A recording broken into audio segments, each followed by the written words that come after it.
looks like everything's going okay, so we are just now ready to kick this one off. We're starting right on time, 7:01 p.m. Just a couple of seconds off in the grand scheme of things. Hi, everybody. Luke Ruff here, along with Daniel Ruff running the camera for tonight's game, the nightcap for us. We've been streaming some games all over the place today. I'm going to finish it off with our last one for this evening between the undefeated Chargers of Electric City and the Outlaws of South Carolina here in this gosh, I've already lost count of what week it is here in the CCFL. It feels like just yesterday we were doing the Chargers season opener against the Charlotte Bengals. But at the same time, it feels like it's been quite a while since then. But no matter what, in all the time that's elapsed between those two games, the Chargers have not lost a game. Really, they haven't even been in many games that were close. They've pulled away in a lot of their contests, and particularly over the last couple of weeks, they have really been firing on all cylinders. They're going to go up against a very, very hungry Outlaws team that still has yet to win on the season, but has come very close to doing so. The Chargers enter at 8-0, the Outlaws 0-7 on the year. But again, I believe the game we streamed a couple of weeks ago when they on the road against the Reapers.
All right, testing. So, oh my goodness.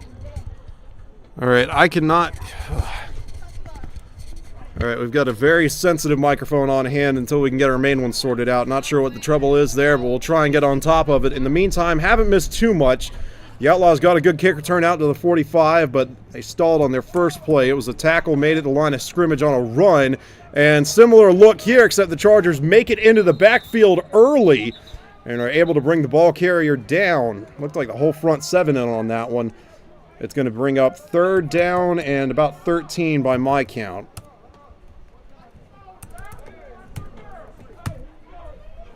We'll see where exactly this one gets spotted, and 3rd and 14, it looks like, is going to be the call here.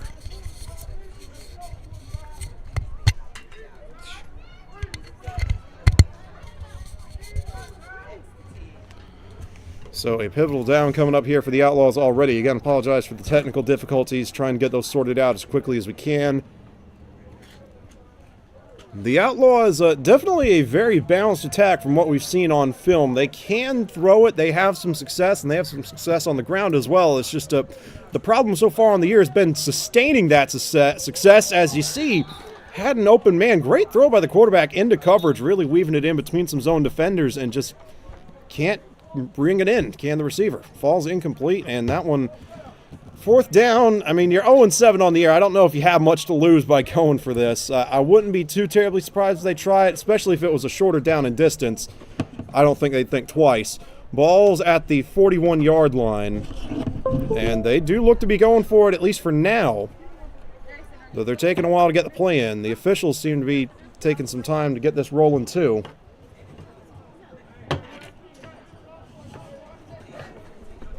And yeah, the Outlaws just now getting the final call in.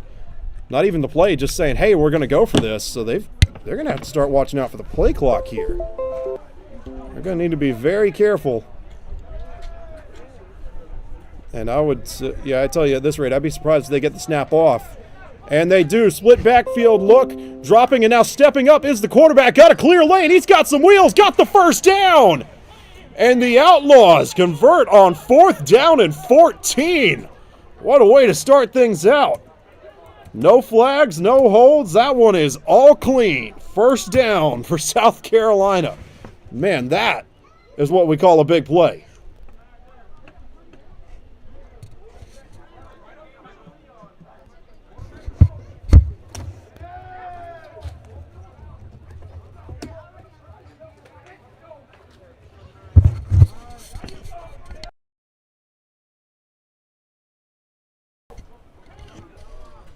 As again, apologize for the audio issues there. Didn't look like they gained much on that particular play.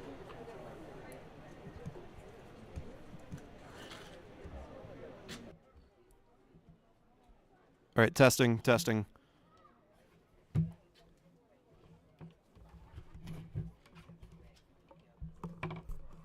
Okay, looks like for the time being, at least, we've got our normal microphone back, though we will definitely keep a very, very close eye on that as this game progresses. Again, apologize for all the technical issues. Not quite sure what's causing it, but hopefully we can get it sorted out before long. In the meantime, I know the score bug says 1st and 10. This is 2nd and 11, and it's going to be 3rd and long again. Quarterback able to fall on top of it, just fumbled the snap that time. I don't know if he wasn't quite ready for it or if it had a weird spin on it or what, but that one just did not look right. Good job just to get down on top of it and save a big loss. 3rd down, and this one's going to be 3rd and 17 coming up. And again, this is you hate to see it for the Outlaws, but this kind of has been one of the unfortunate themes for their season, just not being able to get out of their own way. They take sometimes seems like 1 step forward and 2 steps back. You have that big conversion on 4th down and 14. Your offense looks like it's getting some rhythm established, and then you run it up the middle for no gain, maybe lose a yard, and then fumble a snap for a loss of 6 or 7. And then you end up in 3rd and 17 just like that. Straight drop back, but under some serious pressure. Jesse Turman shot out of a cannon for the quarterback sack. We usually see him carrying the ball. That time, I tell you, he looked like he was carrying the ball carrier on that one. Massive sack and a huge hit on the quarterback to boot. It looks like they're going to go for this as well. Again, you can't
All right, and we're trying our best to get these issues figured out.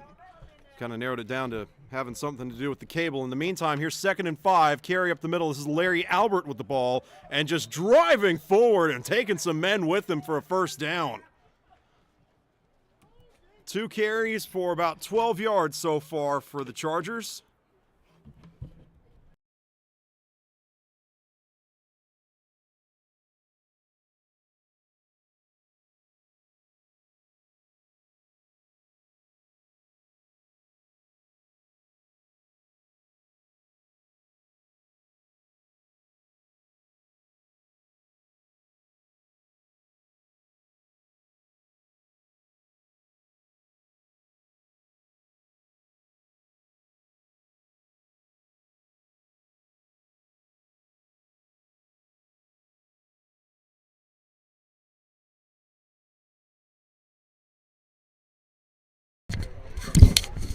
All right, and we're going to switch back to our other microphone for the time being as we got a flag down here. Fonsby Clyburn finding the edge and into the end zone for a touchdown initially. But we got to check the marker. This one could be coming back. It is definitely in the area of holding.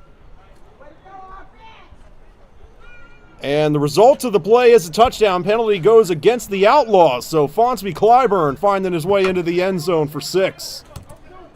Great way to start things out for the Chargers. They force 2 consecutive sacks to bring up a turnover on downs for the Outlaws and then take it right down the field and score to the tune of a Fonsby Clyburn touchdown run.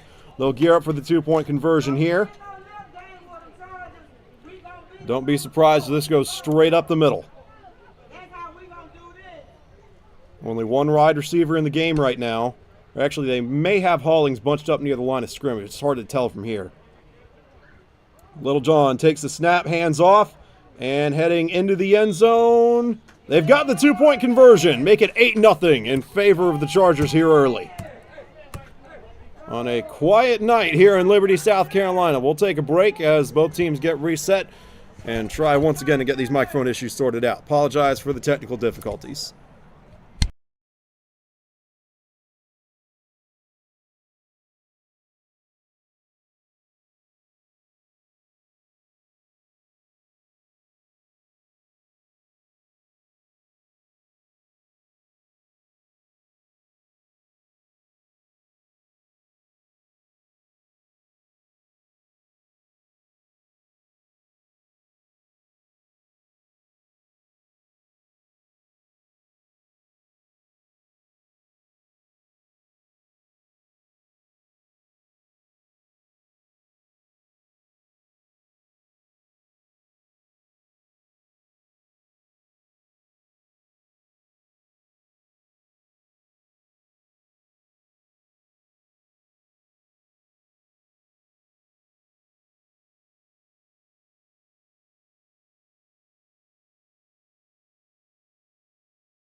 It's like it overloads and then it goes to one channel and then it craps out. Talking to my cameraman about the microphone there. Looks like we're good to go, at least for the time being. We think we might have at least found a pattern on that one. Apologize for missing the kickoff, but you didn't miss anything too big there. Nothing spectacular, at least. Kick is returned out to around the 35-yard line. The Outlaws are going to take over from there. It'll be 1st down and 10. 7:08 left to go in the first quarter.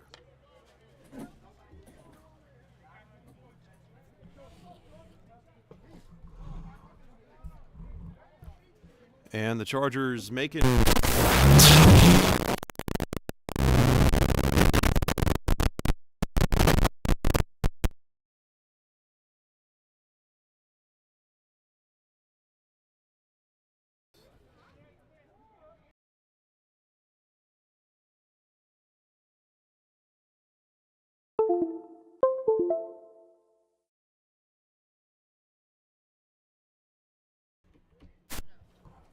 As we get the mic back just in time for the Outlaws to run that play, they run it straight up the middle and might have gotten a yard.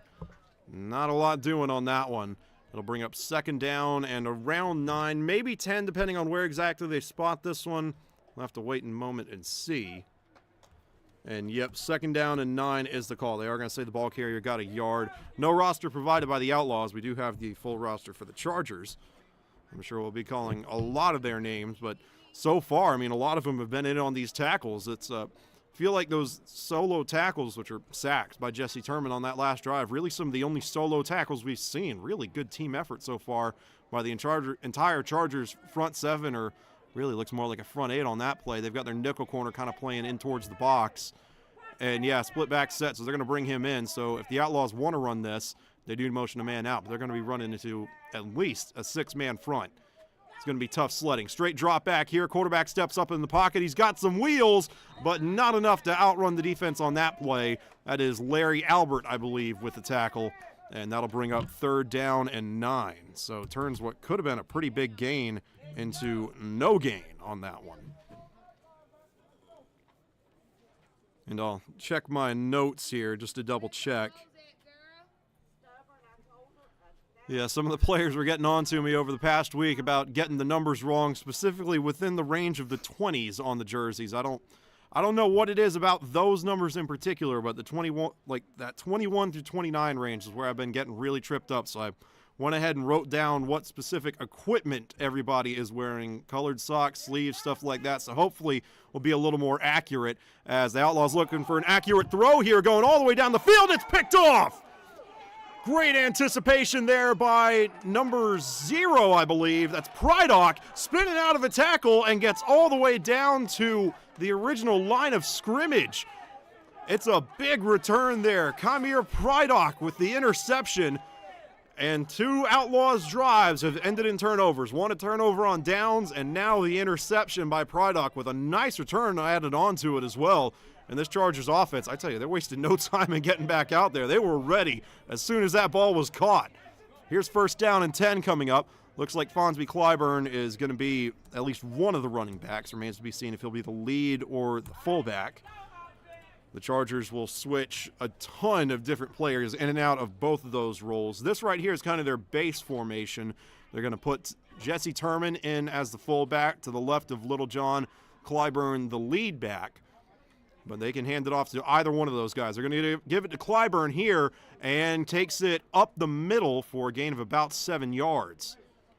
I was about to say kind of outran Turman on that one. Turman was trying to set up the run to the outside, but never quite got the lane he was looking for. And in the meantime, that offensive line did a fantastic job of clearing some stuff up off tackle, moving up to the 2nd level, occupying some linebackers, and that one gives them not quite a 1st down, but certainly enough to bring up 2nd and manageable. 2nd and 2 is the call. It's a gain of 8 for Clyburn on that run.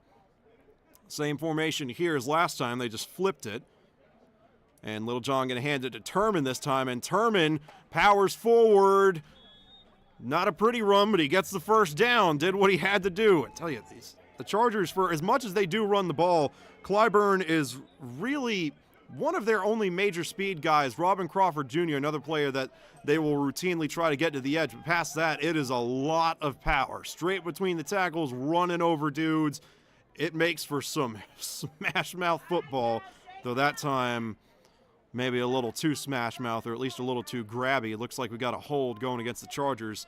2nd down and 2 is going to be, man, they're really pushing this one back. I didn't see the call. I was looking at something else. I got sidetracked for 1 second, and they pushed the Chargers, I mean, way back. It was 2nd and 2. This is well outside the area of even holding. I'm not sure what this is. We've got 2nd down and about 22 coming up here. And Littlejohn fakes the handoff to Clyburn. He can throw, going long down the sideline. Got a man, Zanvion Smith with the catch, diving for the end zone. And still waiting on the signal from the official. I think they went touchdown. And indeed, we've got a Chargers touchdown. So they say, okay, you push us back, we're going to push it down the field. Zanvion Smith wide open off of the play action. Just smoked his man down the sideline. Littlejohn able to put it right on him. In for a touchdown, make it 14-0 in favor of the Chargers early. 3:30 left to go in the 1st quarter. If the Outlaws defense can't get anything rolling, this could be a long evening. As handoff here goes for maybe a gain of 1. They needed 2. So keep it at 14-0. The Chargers on top, and they'll get ready to kick off here in just a moment.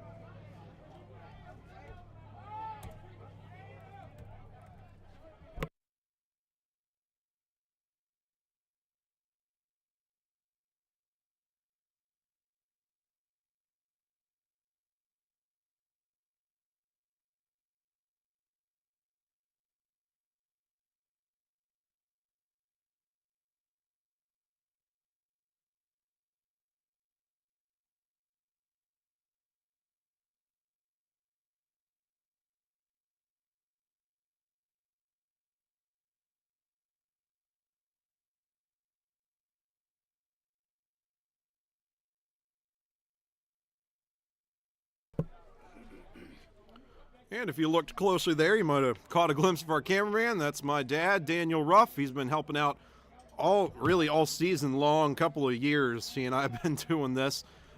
He's been helping out all day long, all season long. We had some games earlier today down at Old McCants Field where we both got sunburned pretty bad, which I would not have expected to be an issue in October. But yeah, that doesn't pop up on the screen, any of the red stuff. That's just guides. They can't see that. Yeah, I wouldn't have expected sunburn to be much of an issue in October, but we both got our fair share of it on a very sunny afternoon over at Old McCants Field. Saw the Seminoles of the 8U section of the Greater Anderson Youth Football League get a win, as well as the Anderson Bills notch a win as well over the Anderson Cowboys. The Chargers trying to cap it off, make it a 3-0 streaming day, but the Outlaws not going to make it easy on this kick return. Gets them out past the 40 down to the 44-yard line, so they'll start with some more good field position, though they've had 3 possessions. This will be their 3rd. Their worst starting field position came on their previous drive where they started at the 35, so at the very least, something they can hang their hat on. Definitely the performance of their kick return unit.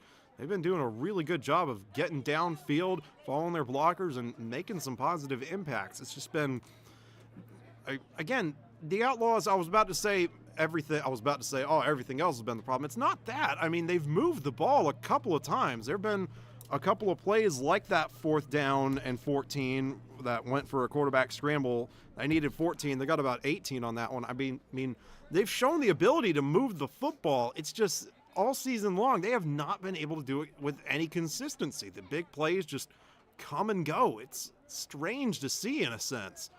As they're going to go 3 wide here, 2 men in the backfield, sort of a variant of the split back formation they started the game out in. And they're going to run this straight up the middle into the heart of that Chargers defense, and not a lot of teams have gotten any success with that this year. The Outlaws, just the latest victim on that play. It's going to go down as a loss of 1. Ball spotted on the 42. It'll bring up, or actually that's a loss of 2. Couldn't even make it back to the line of scrimmage. 2nd down and 12 coming up here.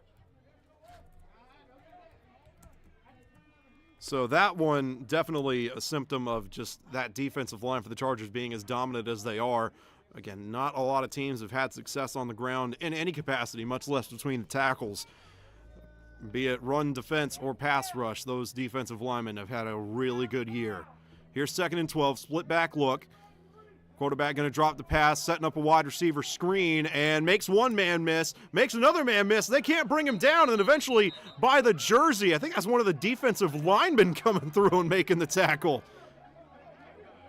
Yeah, let me get the number there. That is Dean, D-E-E, Dean, with the tackle. You talk about a tackle in space. I did not think we'd see a nose make a tackle outside the numbers on a wide receiver screen. That is just a testament to how much of a team effort this Chargers puts into their defensive side and how many impact players they have on this defense. Anybody can make a play on any given snap. They're going to stick with that split back look again. 7 men in the box for the Chargers. They got a safety deep, but he's playing a little close to the box. And they're going to try a quarterback roll here. This is a designed run. I don't think he was ever going to throw that. And this one gets blown up in the backfield. And it's going to be spotted around the original line of scrimmage. Maybe a loss of about 3 on that play. 4th down and 9 coming up. They went for it on 4th and 14 earlier, so I don't know why this one would be any different.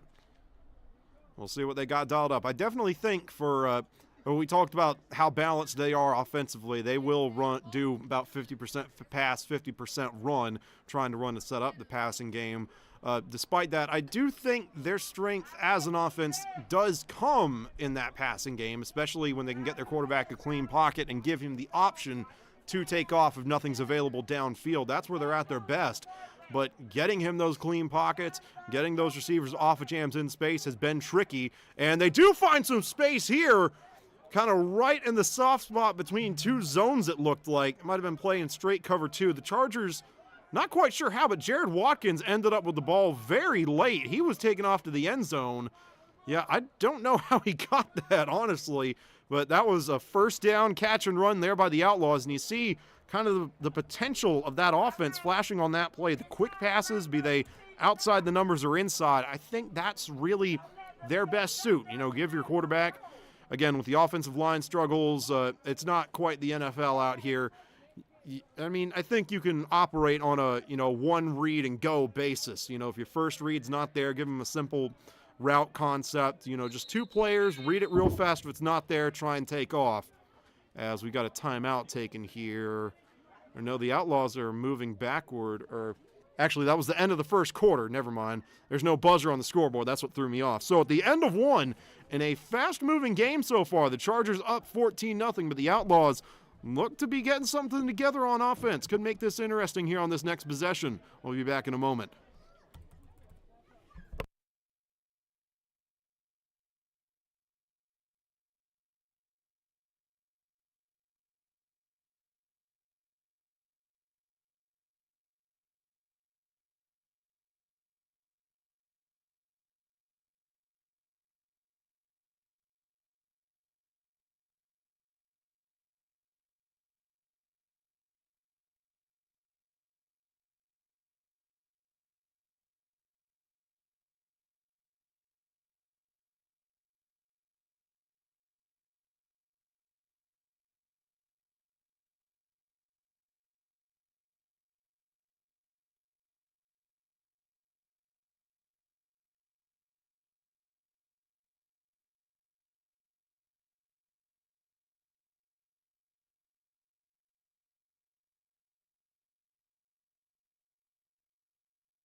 That'll do it. You should be good, man. All right, and we are back after a short break there. Yep, here's first down and 10. Ball spotted inside the 40, and another quick throw and another big gain there for the Outlaws. We saw them run that route a lot a couple of weeks ago when we streamed their game against the Reapers over in Greenville. Sort of just a bang 8 route. You run 10 yards, and then it's not quite a deep post. There's no real set angle there. It's just cut harsh enough that you run underneath the safety. You don't run into him. You don't try to run behind him. Just get underneath him. So you can cut it so sharply that it looks more like a dig sometimes, or you can cut it kind of more at 45 if he's playing real off. The actual angle will vary, but it's all about just getting under that safety or whoever's defending the pass. And the Outlaws, when they've had time to throw it, they've run it to perfection. And they got a quarterback spy here. Oh, my goodness, he gets hammered. Larry Albert putting the hurt on him. That was impressive. Does go down as a positive gain for the Outlaws, but he's going to feel that one tomorrow. Heck of a hit laid out there. Second down and about 8 coming up. The initial spot, at least, is on the 31-yard line. And, yep, second down and 8.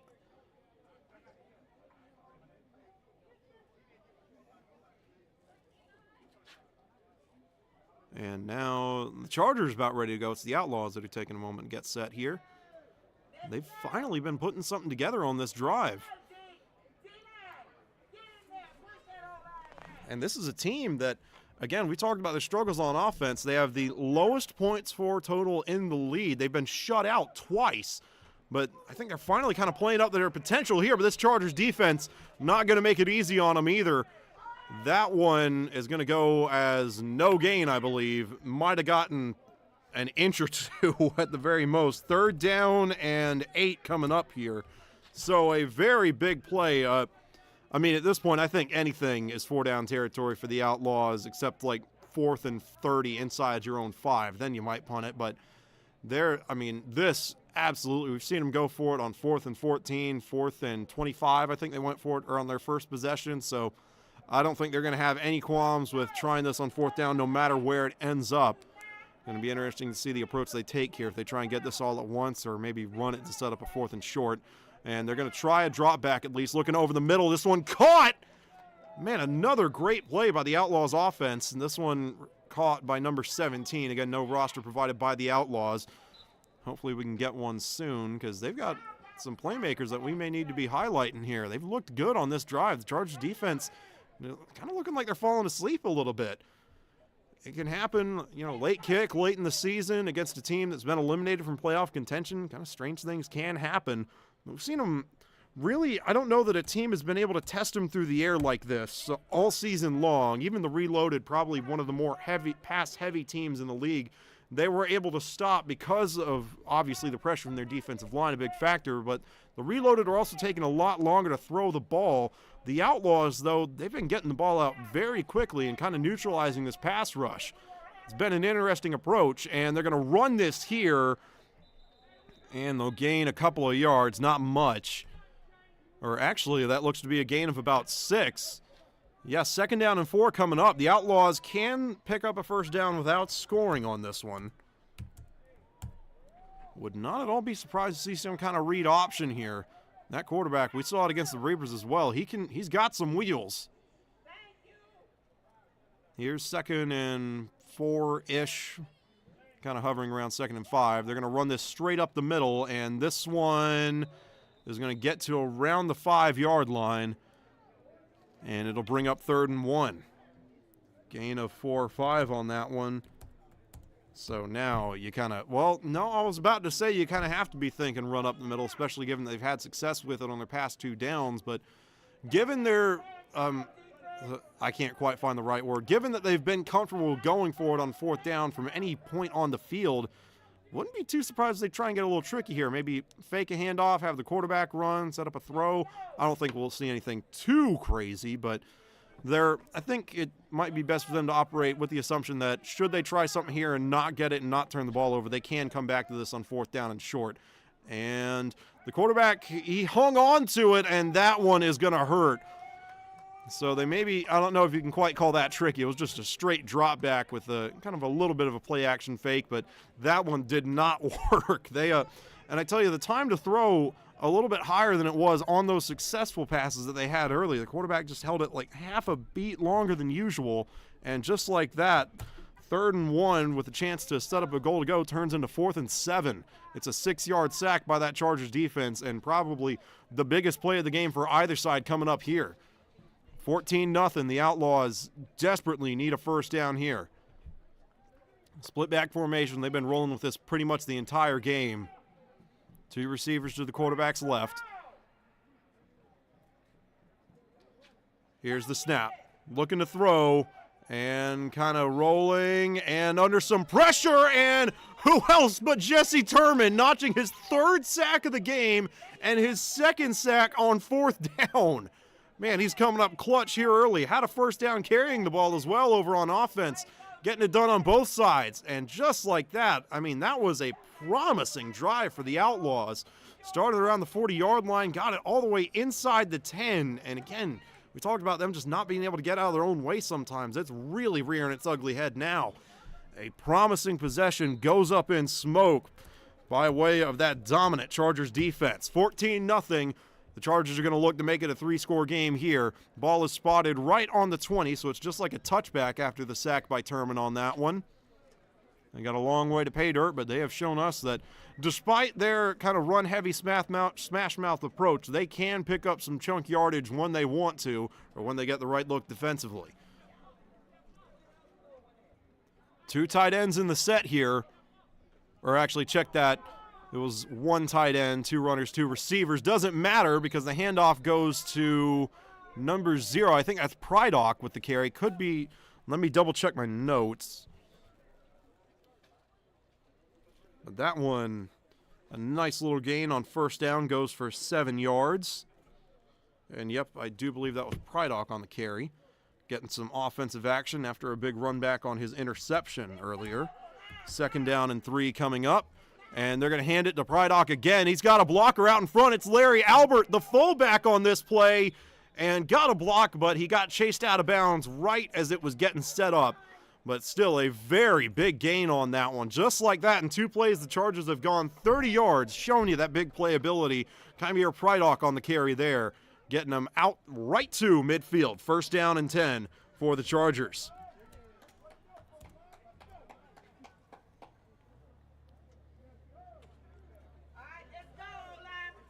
$8:20 and counting here to go in the first half. The Chargers driving. Littlejohn takes a snap, fakes the handoff. That was a good fake, and going long, and that one is intercepted. Tried to fit it in between the corner and the safety, and it was not happening.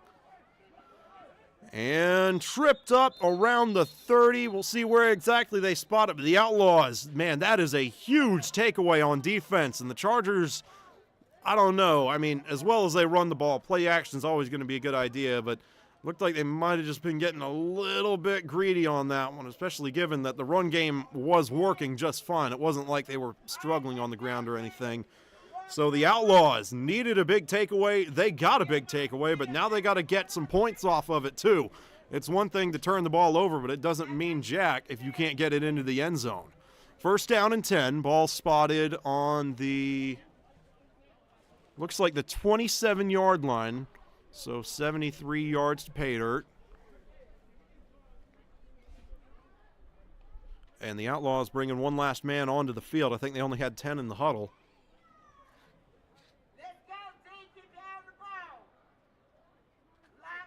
And here we go.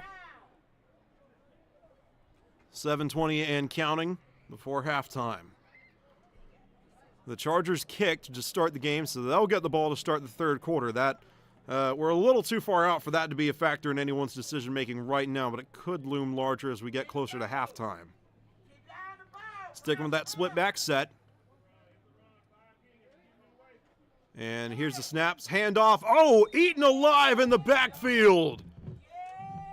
I think that's Jordan Adams with the, I almost called it a sack. That's about how quick he got in the backfield. It's a tackle for loss, and I do believe that's Jordan Adams. Couldn't quite get his number in pregame. His jersey was kind of bunched up, and it still looks a little bunched up, but I believe Quan Bristol, number 8, would be the only guy I'd get him mixed up with, and I think Quan has pink socks tonight. So I do believe that's Jordan Adams. Keep an eye on that just in case. But whoever it was, fantastic pursuit of the ball carrier, got into the backfield almost untouched, and then finished it off, wrapped up very well on the tackle. That's harder than it looks. 2nd down and 13 coming up for the Outlaws following the loss. We'll see what they got dialed up now. You expect them to go back to that passing game, but I imagine, I know you're down 14, but if they feel like they can establish the run, if they've got a chance to do that, that's never a bad thing to have. It's something for you to lean on when you get kind of your back against a wall or into those gray areas. And I think they do try to run it here. I think they were setting up maybe a quarterback sweep or something. I don't know. That was an odd-looking play, partially because that defensive line got into the backfield as quickly as they did. It's going to be another TFL. Or actually, I think he lost the football. The chain gang is switching sides. Yeah, that's a forced fumble and a recovery by the Chargers. So maybe that's why it looks so weird. The ball came loose. I didn't even see it from up here. But the Chargers, just like that, respond to the Littlejohn interception by forcing a turnover of their own. Man, that is a backbreaker for the Outlaws, and the Chargers have some really good field position to go along with it. Ball spotted right on the 20-yard line. We got a red zone possession. And interestingly, this is actually about where the ball would have been if that pass down the sideline that got picked off would have been completed. He was right around the 20 when that got picked off. Strange how things like that work out sometimes. The Chargers in their base set here.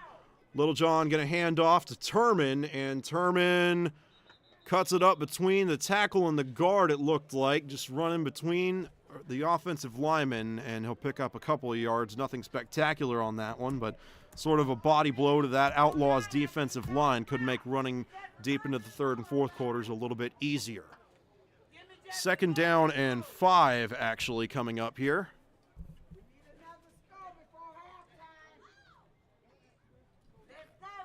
And now they've shifted to a 2 tight end set. Going really heavy on this one. Littlejohn hands off to, I think that's Larry Albert, untouched and into the end zone for a Chargers touchdown. Man, what a play. Make it 20-0 in the blink of an eye. The Outlaws go from having gotten an interception to giving up 6. Man, how the tables can turn here in football. 4:18 left to go in the second quarter. There, I tell you, that's sort of a gray area clockwise. There is an avenue, provided they can get a quick stop for the Chargers, potentially to be able to get this ball back before we hit halftime. Exactly what you did not want if you're an Outlaws coach or player, as the Chargers get set to go for 2 here. They're going to stick with that heavy set, 2 tight ends, only 1 receiver in the formation. Albert is the lead back. We got whistles before the snap. Have not seen Bobby Kinnebrew tonight. He's another one of the Chargers' big-time ball carriers. He usually gets it deep into the fourth quarter, kind of their bruiser, their finisher, relief pitcher, whatever you want to call him. He plays that role. Have not seen him here tonight. We saw him earlier today at the Bills game. He was one of the coaches for the Anderson Bills youth team. Haven't seen him here, though. Again, it's a big loss for the Chargers if he's not able to make it, but the offensive philosophy certainly has not changed any in his absence, as the Chargers actually going to throw here. It was a low snap, and Littlejohn just trying to make the most of a broken play, and he tries to take it himself and falls forward after a spin.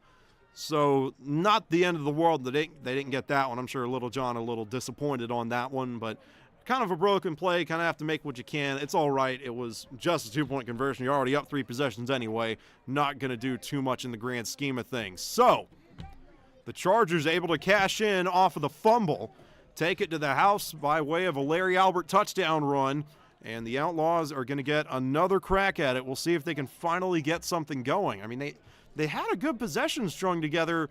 Not their previous drive, but the one before that, they got all the way down to about the 5-yard line and just could not finish it off. We'll gear up for kickoff here and see what the Outlaws have up their sleeve this time.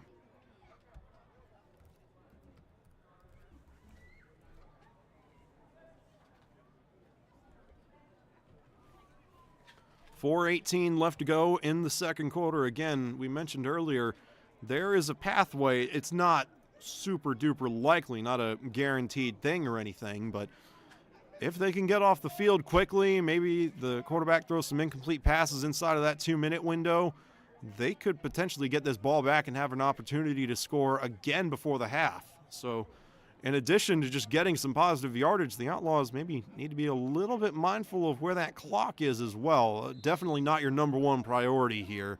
It's your main goal has to be just stringing some good plays together, getting a drive going, and putting the ball into the end zone to finish this thing off. Got to get some points on the board. That absolutely has to be your number one priority right now. And here's the kick, and they're going to go onside. Oh, they schemed that up perfectly, but I don't know if they got back on top of it. They did! Oh, man, that was gorgeous. That is how you pull off a surprise onside kick, and that is, I mean, great recognition there by the Chargers, but that is all on the Outlaws special teams. I mean, they were just parted like the Red Sea between the hashes on that one. They made it a very easy decision. I mean, that's the kind of thing, I don't even know if that was called. The kicker might have just seen that and said, hey, there is nobody there. I can kick this to myself, or maybe get someone else down there to the 10-yard line, and there's going to be no one there to pick up the ball. I mean, that is perfect for the Chargers. Absolutely just, I'm gushing over that play. It deserves to be gushed over. That was gorgeous. So I know I mentioned the Chargers possibly getting the ball back maybe a little sooner than expected on that one. The onside kick is successful. Straight up the middle. Nobody home for the Outlaws, and the Chargers make them pay. You see teams fall asleep on defense. How about falling asleep on special teams? As this one, in addition to the recovery, which is already past midfield, they're going to move this one up even more. Must have been some kind of personal foul either on that play or on the two-point conversion that got enforced on the kickoff. So the Chargers going to have phenomenal field position, and I tell you what, that's probably why they went onside anyway. It may have been called because they knew no matter where the Outlaws got it, if it wasn't successful, they'd get pushed back 15 yards because of a personal foul that happened on the two-point conversion. I didn't see the flag thrown, but that definitely seems to be the case now. I have seen teams do that. It's not super common, but it does happen. If the defense gets some kind of personal foul, some kind of 15-yard penalty on a PAT, on a two-point conversion, a lot of times the offense will say, hey, we'll force it after the kickoff, and then they'll go on sides, and even if they don't get it, it's only at like the 40, the 35-yard line. You give yourself a chance to get the ball. This one moved all the way up to the 34. It's 1st and 10 for the Chargers. Turman, the fullback, Larry Albert, the lead back here. And they fake the handoff to Albert, setting up a screen to Turman, and he's outrun one man to the edge, got some blockers, weaving his way through traffic. Jesse Turman stiff arms a man. Touchdown, Chargers! What a play! Jesse Turman will not be stopped on offense or defense. 3 sacks, a first down, and now a touchdown. Talk about a half of football for Jesse Turman. That is amazing. I mean, we've known him for about, I think, 6-7 years now. We first met him at Upstate Dragons training camp in 2018. They brought him in as a fullback for that team, and again, if you saw any games from the Dragons that year, you know they didn't really get a chance to utilize anyone's full potential. With it was just not their year that season. Didn't even finish the season. Jesse Turman, one of the many players who looked really good in camp and then just did not get a chance to shine on the field due to all sorts of different issues, both on and off the field for the Dragons. Again, I could make an entire Netflix documentary about that team. But Jesse Turman, we've known him. What I was gonna say, we've known him for this long, and this might be the best game we have seen out of him in 6+ years. He has had a phenomenal half of football. And the Chargers are going to go for 2. I didn't even get to update the scoreboard. That's how fast that score happened. 26-0. They're going to motion to Keys Hollings out from the box as a receiver. Little John got all day to throw, looking for his tight end. That one caught. Was he in the end zone? Yes, he was. 28-0. It's a 4-score game. Reception made by number 87 for the Chargers. That's Kenuel Johnson, usually the backup tight end or tight end number 2. They bring him on heavy sets. Their normal starter, Timothy Orange, does not look to be on the roster tonight. I haven't seen him on the sideline. He may be wherever Bobby Kennebrew is. I don't know. They might be in the same place if they're both missing. But, I mean, they have, I don't want to say they haven't missed him, but they have not missed a beat without him. Again, those are both really talented tight ends. They very seldom go out for passes. They're very much kind of 6th offensive linemen in a sense. They'll go out and they'll blow somebody's head off as a blocker. They don't mind. They might get 1 or 2 catches a game. That's fine by them. Not quite your Travis Kelce's or your Ron Gronkowski's in terms of receptions and touchdowns, but they absolutely get the job done. Just another major part of what is an absolute machine for the Chargers on offense. And now as they gear up for another kickoff, their 5th of the game, or check that. Yeah, they're 5th of the game because they kicked the start. I imagine the Outlaws are going to be a little more attentive to where their guys are on special teams. Maybe sure things up the middle. But now they've got a huge gap between the middle of the field and the numbers. There's nobody on that hash mark. I don't think they'd go for it again. That would... Again, I don't know that I've ever seen 2 consecutive onside kicks recovered, and it does look like, yeah, they realized they were missing a man. So now they've got it sorted out and expect the Chargers to kick this one deep. 28-0, and indeed, they'll send this one away. No surprise onside kicks here, but the kick itself does get down to around the 6. Fielded from there, and heading to the far sideline is the return man who shoved out, looked like just short of the 30. We'll see where exactly they put him. Nice little return there for the Outlaws, but the return doesn't matter if you can't put 6 on top of it, and so far they have just not been able to do that. They have got to get something going on offense, but to do that, they're going to have to get past this entire Chargers defense, which has wreaked havoc in their backfield so far. Jesse Turman, got to be mindful of him with the game he's having, headed back out there on defense as well. Looks like he's going to line up at DE. First down and 10, ball spotted right on the 30-yard line. 2:52 left to go in the first half. Chargers up 28-0.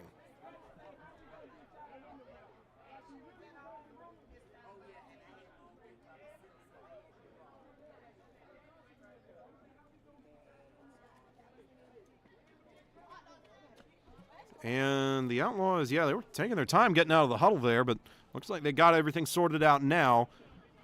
The Chargers, looks like at least from here, they're sticking with that nickel set. They've really run that all season. 4 defensive backs, 4 of them around the line of scrimmage. They only run 1 deep safety to bring an extra man in for run protection on the defensive side. And if their statistics are any indication, I'd say it served them well. And speaking of runs, quarterback steps up in the pocket. Not sure if that was a draw or an actual pass that just broke down, but he gets about 3 yards out of it. And that is something right there that I don't think the Chargers have had to do a lot of this year, that they're having to do tonight. They're having to come out and designate a spy for this quarterback with his ability to run. And they've had, I mean, it's not that they haven't gone up against running quarterbacks. It's just, I don't think they've had one with the amount of success that the Outlaws have had from the quarterback run tonight. They've absolutely gone up against runners, but for the most part, their defensive line has been able to keep them contained, or they're all called passes where a quarterback, rolls all the way out and the defense has time to adjust, say, oh, hey, he's rolling this way, scramble drill, everybody cover your man, get one guy down there, see if you can bring him down in the backfield. It's been that sort of play, kind of a broken play scenario, I guess you could say, but this is probably a high, at least from what we've seen, that the Chargers have faced in terms of designed quarterback runs and really just successful quarterback runs. They've really tried to work this guy between the tackles. He's had a lot of success there, even though from the traditional sense, as far as, handoffs are concerned, the Outlaws haven't had a lot of success between the tackles. Interesting little dichotomy there. Second down and 8 coming up. It was a gain of 2 on the scramble. Ball spotted on the 34. And the Outlaws are going to motion to an empty set here. Taking their time. Clock is rolling, so that's probably what it is. They snap it with 1:30 left to go in the half. Straight drop back. Quarterback taking off again. Again, just straight up the middle. He's not afraid to take some shots. This is a tough guy, and I hate we don't have his name. Because, again, you see the 0 on the scoreboard. It's easy to say he's not been playing well, but he's looked pretty good, all things considered. Gain of about 6 or 7 on that one will bring up third down and short. We'll see what that Chargers defensive line has dialed up. I would not be surprised, run or pass, if we see them send the house here. Maybe both linebackers, the defensive back coming in off the edge after lining up close to the box, something like that. Going to be interesting to see what they dial up, but I would be quite surprised if actually this is 3rd and 1 if they just rush 4. As we got a timeout called, it looked like by the Outlaw, or hang on, there's a flag down. 45 seconds left. This is in the area of a potential delay of game. And the officials are going to take a moment to sort it out. I think they're trying to figure out whether or not they got the timeout in before the play clock expired, and I don't think they did. The coach is trying to argue the other way, but yeah, I don't think they got that timeout in before the clock was dead. We don't have a digital clock here. The referees keep it on the field, but they still do the hand motion where they count off the final 10 seconds, so the offense and the coaches do know when that play clock is rolling down. And yeah, they're still trying to figure this one out. And the Outlaws have a coach making their way all the way out to midfield. Everybody's kind of using this as a timeout, even though I do believe it's technically a penalty. Yeah, both teams have coaches meeting up at midfield. We've got some coordinators talking to players out on the field. Everybody kind of taking 5 right here as they try to get this sorted out.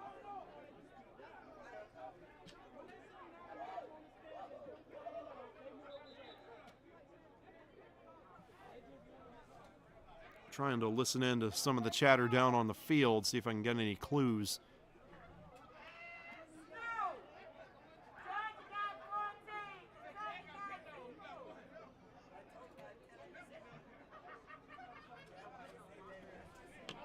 So there might have been more going on than just the play clock timeout issue, because they are moving the Outlaws way back here. This is in the area of some kind of personal foul. Whatever it was, they moved them back 15 yards. So it was going to be 3rd and 1. Now they've got a 3rd and 16 with 45 seconds to go. The Chargers not necessarily they can move the ball downfield quickly. I wouldn't put it outside of the realm of possibility for them to be able to score in 30 seconds, but that might be what the Outlaws were concerned about here, because 3rd and 16, again, not exactly in your favor as an offense. So they've got to be mindful of them potentially not picking this one up. The Chargers taking a timeout and trying to steal one possession before they go into the half. And yeah, they are still trying to get this figured out. I did not see a personal foul on the field after that 2nd down play. I didn't see a flag thrown. It had to have come out very late. We usually think of personal fouls as like, body slamming a guy, hitting him out of bounds. It can be, something spoken on the field. It's all to the referee's discretion at that point. But if they determine that whatever was said on the field, or somebody makes a hand gesture, that can qualify as a personal foul, unsportsmanlike conduct as well, and push an offense back 15 yards. So that's my guess as to what happened, or at least flag-wise. As for what specifically was called, I don't know that we'll ever know that. Those referees might take that to their grave. I don't know that we will ever know exactly what happened for them to throw that flag, but it does not look like they're going to walk this one off. And the Outlaws, again, they've got to be mindful of that clock now. If they don't pick up a 1st down, at the very least, force the Chargers to use a timeout. Don't let them go back out there, potentially with about 30 seconds, barring, a punt recovery, a failed 4th down conversion. I would imagine if they don't get this, they would punt just to make sure the Chargers have to go the length of the field. But at the very least, make Electric City use a timeout. Don't let them go out there with an offense that scored 28 points and all 3 timeouts. You got to give yourself as much of an advantage as you can, even though your back's against the wall here on 3rd and 16. And it does look like, for all the talk there, for all the discussion about what that penalty may have been, it looks like we are very close to having this sorted out and ready to roll. We're just waiting on the ready for play at this point. The Outlaws are set. The Chargers are set defensively. And, yeah, the referee is just kind of standing in front of the box. He's got the ball in his hand, but he hasn't spotted it. I'm not sure why. Yeah, I'm not... it seems like confusion with the officiating has been kind of a theme this year, because I'm not sure what the holdup is now. I don't know why he just hasn't put the ball down and said, hey, let's play ball. They took 3 or 4 minutes to sort out the personal foul. Let's play ball. I don't see what the issue is here.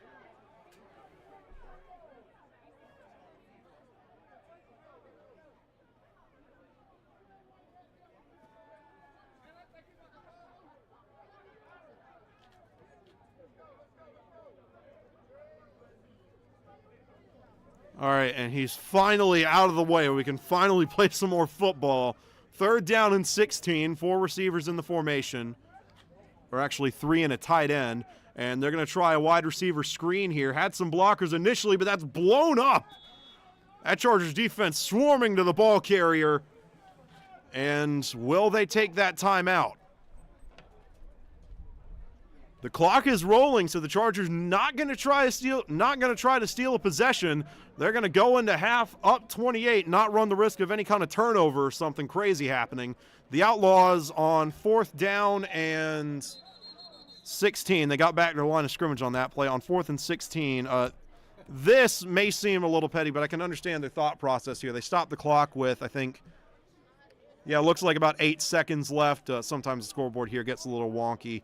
But it looks like 4th down and 16 with 8 seconds left. I know this seems kind of weird, but the thought process here is that, how we mentioned, the Chargers might try and squeak in one more possession before the half. The Outlaws are going to try and sneak in one more play before half. Just, send everybody to the end zone, maybe try a hook and ladder, something like that. Just to, give yourself a chance to score before halftime. The odds are obviously very, very low on this down and distance, this area of the field. But you want to give yourself one shot.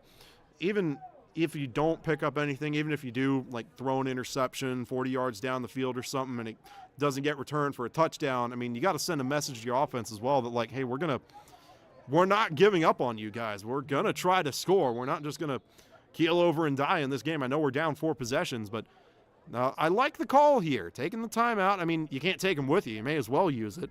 4th down and 16. The only thing they got to be mindful of here is making sure this play lasts the full 8.4 seconds on that scoreboard, because even if it's 8.3, clock stops automatically on a failed 4th down conversion as soon as the whistle blows to call off the play.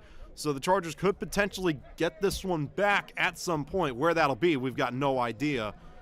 And the Outlaws may convert this thing with 1 second to go being Hail Mary range. A lot of different possibilities here. Defense has to be ready for anything as they spread out with 5 receivers. And they're just going to try a long ball here, and that one goes incomplete. They want PI. They're not going to get it, and that clock did not expire.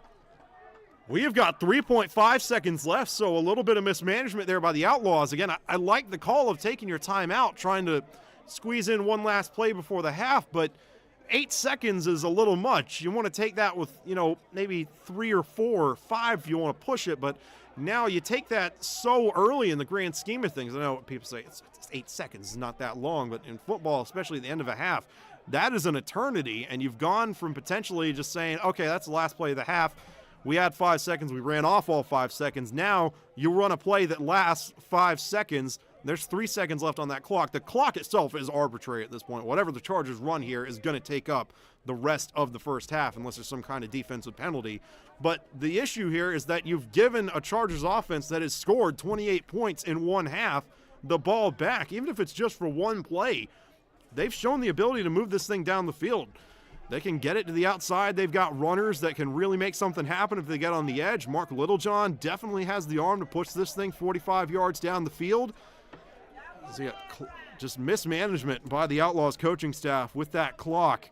You've got to take that time out just a couple of seconds later, prevent this kind of thing. And after all that, the Outlaws, I think they started the clock on the ready for play.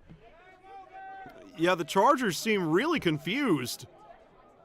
They started the clock, or at least the Outlaws seem to think they did, because they're heading off thinking it's halftime. Yeah, by my count, they should have to run one more play. That should not have started on the ready for play unless there was an agreement during that big discussion on the personal foul call, and they said, hey, we're going to run the clock the rest of the game. That's different, but here, yeah, the Chargers should have one more play, but I don't think they're going to get it. So, a very abrupt halftime break, but it looks like we've hit it. The Chargers on top, 28-0. Some weirdness with the clock, but that is not going to change what is on the scoreboard right now. It's a 4-possession lead for the Chargers. And we see Coach Tank. That's what they call their head coach, Tank. He's built like a tank. I don't know if he played or not, but he is. He looks like he'd still run through some people nowadays. He's signaling up to the booth. He's telling them we're going 5 minutes for halftime. So even more shenanigans with the clock if you're into that. As, yep, they do have it changed. We're only going to have a 5-minute halftime here, but we have reached the halftime break. 28-0 in favor of the Chargers as we gear up for the start of the third quarter. We'll be back in a few moments.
All right, testing. Yep, it's good on my end. All right, so we promised you a 5-minute halftime break. We got a 5-minute halftime break.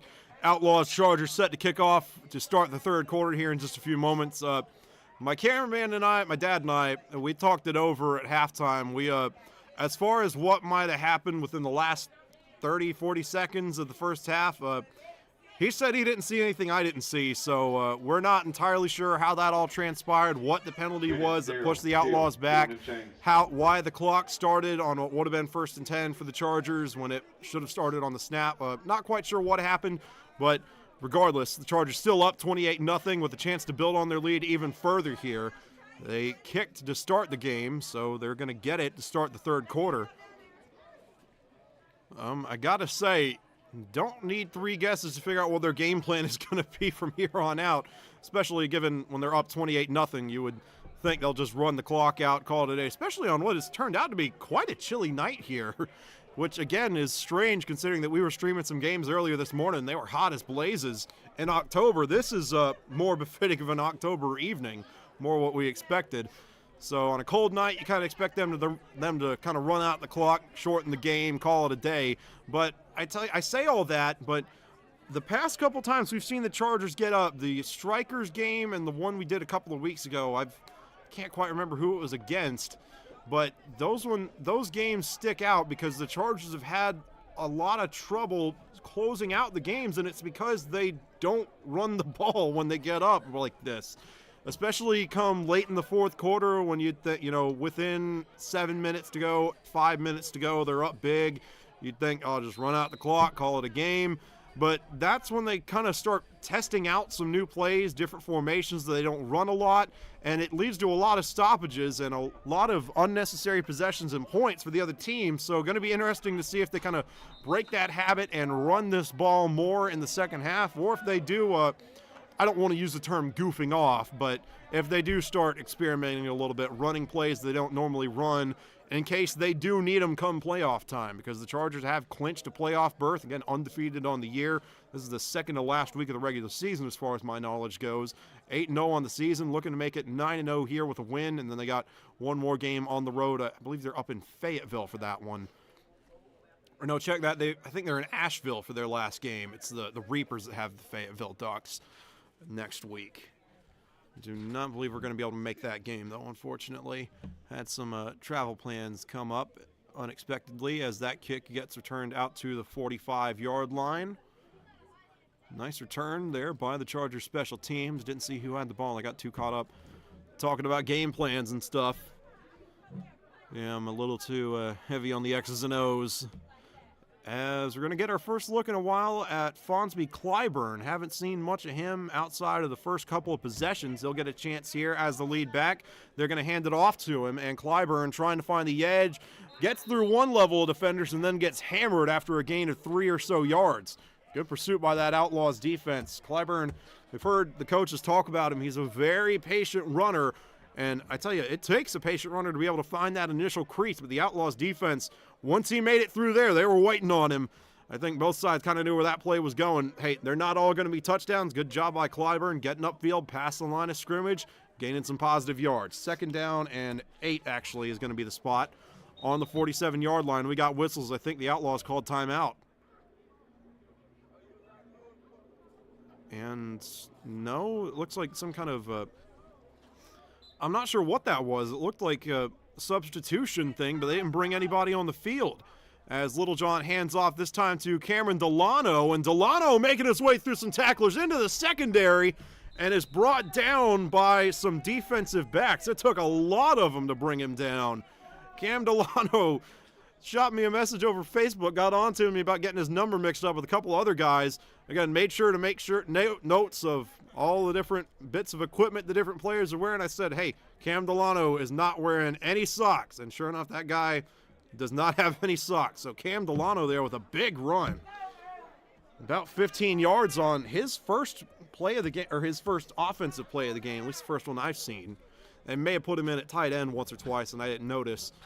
But a big carry there, and they're going to go with the hot hand. Another handoff to Delano.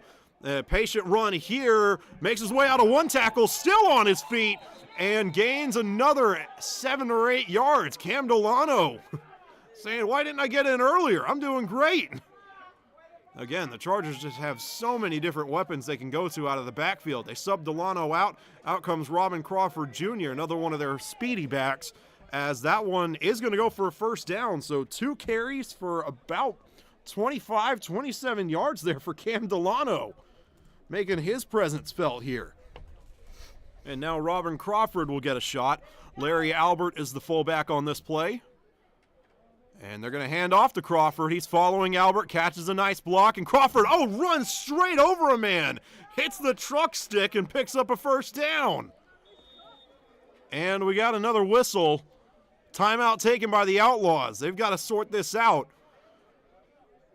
And again, I mean, there's not a lot you can sort out defensively, given that you kind of know exactly what the Chargers are going to be running here. There's a little bit of a question as to who's going to get the ball. Is it going to be the lead back or the fullback? Which guy are they going to sub in? But I think the general philosophy is going to remain the same. They are going to run this thing down the Outlaws' throats until they prove they can stop it. And so far, the Outlaws have not been able to stop it. Have really not been many plays where they've even come close. They've gotten some stops, 2-3 yards past the line of scrimmage. But if my memory serves correctly, I may be missing a play or two, but as far as my knowledge goes, I don't think they've notched a single TFL on the night. Again, there might be 1 or 2 that are escaping me right now, but so far, even on the short runs, just the 1-2 yarders, the ugly runs, the ones that aren't super flashy or pretty, the Chargers have still been moving forward and getting past the line of scrimmage. It hasn't mattered who's been carrying the ball. This offensive line, and the fullbacks too, whoever's been in there, if it's Turman, Larry Albert, I think I saw Clyburn in on what we would call the fullback spot a couple of plays ago. I mean, whoever has had the ball has had just some fantastic blocking in front of them. I tell you, especially nowadays, games seem more and more like they're won in the trenches, and the Chargers have dominated both trenches, offense and defense, all season as Albert goes up with no lead blocker, just that offensive line to lean on. And again, not a pretty run, only gains 2 or 3 yards, but you see the difference there. The Outlaws have had runs like that, and they just have not gotten a good push on the offensive line. Goes for a loss of 2 or 3 yards. The Chargers, even when the Outlaws are totally keyed in, they know the run's coming, they're ready for it, they get the exact direction right, and the Chargers still gain 2 yards. 2nd down and 8 coming up. Jesse Turman in the game now as the fullback. Robin Crawford, the lead back. Loaded box. They're going to run it with Crawford straight up the middle, and I don't think he got the first down. Ball came loose, and the Outlaws have it. And that is one way to stop the run. You take it away from the ball carrier, and a big return after the fact as well. It took several Chargers just to bring him down. So the Outlaws get a much-needed turnover. Man, that one is huge. The Chargers were just plowing their way through the defense on that one, and somebody finally said, I've had enough, and punches that one loose. Robin Crawford cannot hang on to it. Good effort by that Outlaws defense. And again, you're down 28-0. The Chargers are running the ball down your throat. It's easy to give up, but the effort on display by these guys in both games we've done for them has just been outstanding. They will not give up. They are going to keep going until that clock hits all zeros in the 4th quarter. Ball's going to be spotted on the 37-yard line. It's 1st down and 10 for the Outlaws. They got a long way to pay dirt, but they've got a chance to prove that they can string something together.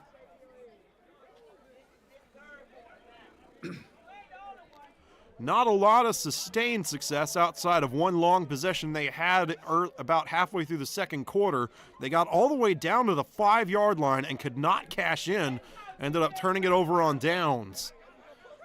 We'll see if they can string another one together. The explosive plays have been few and far between. They had, I think, one quarterback run for about 18 yards on their first possession, and that, aside from, kickoff returns, run backs on turnover, stuff like that, has been their longest play from scrimmage. As quarterback breaking to the outside, throw is incomplete. Just a little too far to the inside. Looked like he might have tried to overcompensate for the lateral movement there. The trick for all you backyard quarterbacks at home, this is something I personally only found out pretty recently, is that on those rollouts like that, if your receiver's stationary and the quarterback's moving, you're definitely going to have to compensate for the ball potentially drifting to the right or to the left, depending on which way you're running when that ball is thrown. But the way a lot of NFL teams, especially at that level, make that work is if you have your quarterback and your receiver running laterally at the exact same speed, then the quarterback can just throw the ball like normal, and the drift will carry it right to the receiver because you're both running at the same speed. It's like if you like you got two cars going down the highway, they're both going the same speed. You throw an object from one car to the other, it's going to go right to the other car because everything's moving at the same speed. You don't have to compensate for that lateral movement. And trying to compensate for some movement is the Chargers defense. Oh, jump ball and incomplete. That is, I tell you, that right there is the definition of a 50-50 ball. Both guys had a 50% chance at that one, and neither of them come up with it. So I got so caught up in talking about a quarterback rolling to his right that I missed him rolling to his left on that one. Finding a man downfield is not a bad play by any means. I mean, absolutely, if you get a one-on-one situation with no safety over the top, give your guy a shot. Throw that thing up. Put some air under it. Throw a jump ball. An incomplete pass is far from the worst thing that could happen, especially when you're trying to come back from a 4-score deficit. 3rd down and 10 coming up here. Clock is rolling with 8:40 left to go in the 3rd quarter. We saw the Outlaws have a good bit of success with the quick passing game early on in this one, and similar to the Reapers game, even though they've had success with it, they just haven't really gone back to it. As got a pass turn scramble here, and it gets back to the line of scrimmage. Yeah, no yards gained on that play. It's 4th down and 10. And the Outlaws, I don't know if their punter didn't make it or what, but we haven't seen them punt at all. No matter the down and distance, they've gone for it. I don't think this is going to be any exception, though they will make some substitutions. And okay, that's kind of odd that they'd punt this one, and then just earlier in this exact same game, deeper into Chargers territory, they went for it on 4th down and 15. So interesting dichotomy here. I guess they talked about it at halftime, said maybe the offense said, hey, we're turning it over too deep in our own territory. When we get in these 4th and longs, we need to start punting it. Cutting our losses, trying to make the Chargers take some long fields. That could have been the adjustment there at halftime. Remains to be seen, though the Chargers have blocked a punt or two this year. Could be something to keep an eye on, given how well that defensive line has played. And here's the snap, and they did a good job of getting their punter way back in the backfield. They didn't really have time to get to him before that kick got off. Fielded and maybe returned forward for about a yard. They were just trying to stop a potential rollback on that one. Ball is going to be spotted inside the 40, it looks like, maybe a little further back. Very close to midfield. I think they're going to call it the 39, somewhere in that neighborhood. Yeah, 37, 38, doesn't really matter. Between the 35 and the 40, for sure. 1st down and 10 coming up. 7:09 left to play. Clock will start, or left to play in the 3rd. Excuse me, clock will start on the whistle.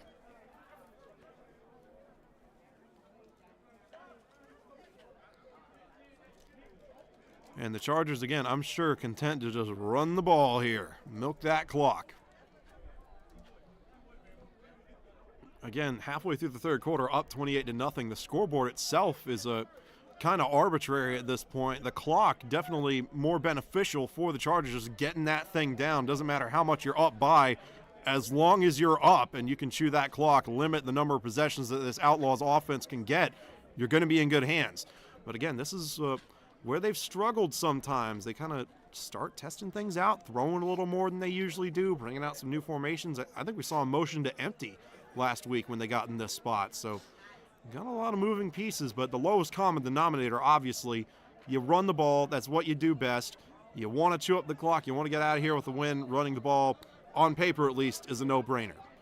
But I can understand them as well if they want to bring out some extra receivers, go into some passing sets. I mean, you're not at too much of a risk of losing this lead, so if you do want to test something out, I can understand the logic behind it.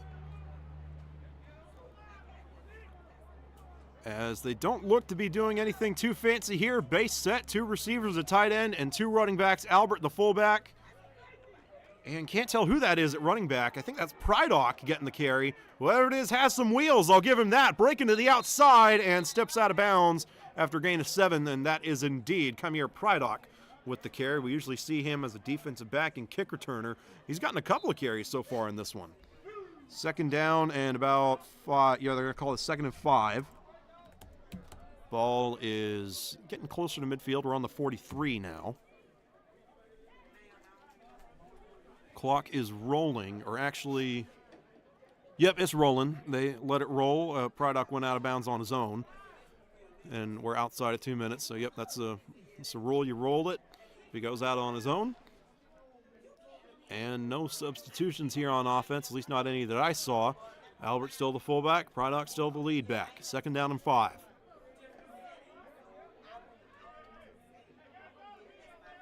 And Littlejohn fakes the handoff, looking on the bootleg, and that one, this one is going to be close. It looked like he might have bobbled it there for a second. They let it go. Oh, it's still spinning. He's still moving. Look at this. Tackled inside the 10-yard line. The tight end rumbling downfield. That was number 87, Kenuel Johnson, with the reception off of the bootleg. We see a lot of play action out of these guys. For as many pass fakes as they do run, we don't see a lot of bootlegs, but maybe Mark Littlejohn making a case for a couple more. That was a great throw. Again, I think they might have gotten away with it a little bit. I definitely think that hit the ground, but the referees were pretty far away from that one. And yeah, that was not to take away from Johnson. That was a fantastic run after the catch, but that was definitely an incomplete pass. The refs missed that one, but again, I just don't think there was anybody or any officials anywhere near that ball, so I can understand why they let it go. Here's 1st down and goal following the Johnson reception. And tackled. No, touchdown! Chargers punch it in, 34-0. So the big reception sets up a touchdown run by, gosh, I didn't even catch the number. Looks like it was Larry Albert. I'll check the replay just to be sure.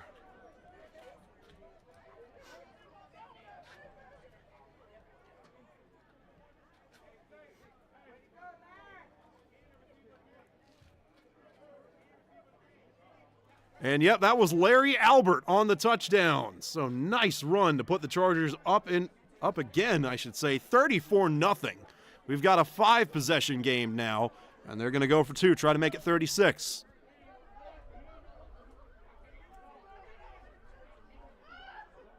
Albert, the fullback. We got a new running back in the game. I think that's Dominique Ellis. Yep, that's a 24, and Ellis going to follow Albert. Whoa, flipping, and did he get it? The near side judge says, yes, we've got a 2-point conversion. Dominique Ellis flipping into the end zone, quite literally. Make it 36-0 in favor of the Chargers. What a performance they have had, both on the ground and through the air. I think, as crazy as it is to say, by my count, I think they've only had 3 complete passes, and they've already got probably over 100 yards passing. It's a little bit like watching the service academies play. They don't throw it much, but when they do, there's usually a guy open downfield because the defense is so keyed in on stopping the run. All the linebackers and the defensive backs crash towards the line of scrimmage, really leaves a lot of room for somebody to leak out and get open down the field. And I tell you, Littlejohn, we've obviously, if you've watched especially our arena games, Littlejohn can definitely sling it. He hasn't gotten much of a chance to do that this year because he hasn't had to, because the Chargers have been so good running it on the ground. But when he gets a clean pocket, and especially when he gets in a rhythm, when he completes, 3, 4 of those underneath passes in a row, he can absolutely sling a football. So I've still got 1st and goal up on my scoreboard. So we're obviously past that point. Kickoff coming up here. The Outlaws set to receive with, 4:23 left to go in the 3rd quarter.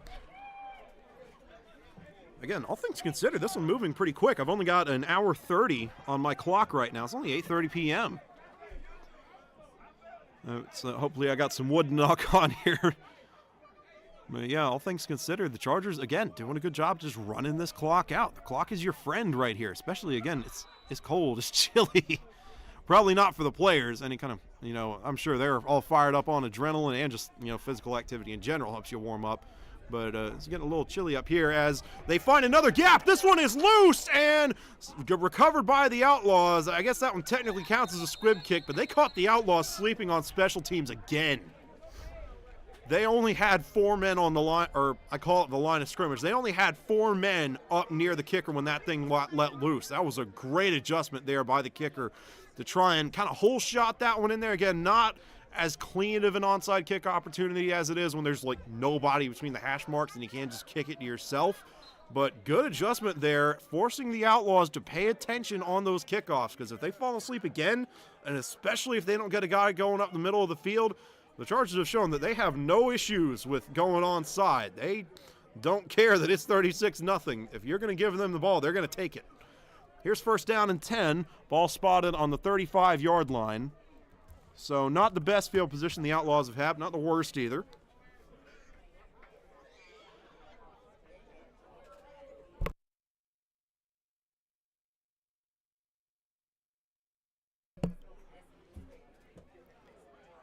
As they're going to go back to that 11 personnel look, 3 receivers, a tight end, and a running back. 6-man box for the Chargers. They're going to have Jared Watkins blitz on the outside. He over pursues, and one of those linebackers steps up and makes up for it. I can't tell if that was Larry Albert or number 14. 14 is going to be Stephon Dubose.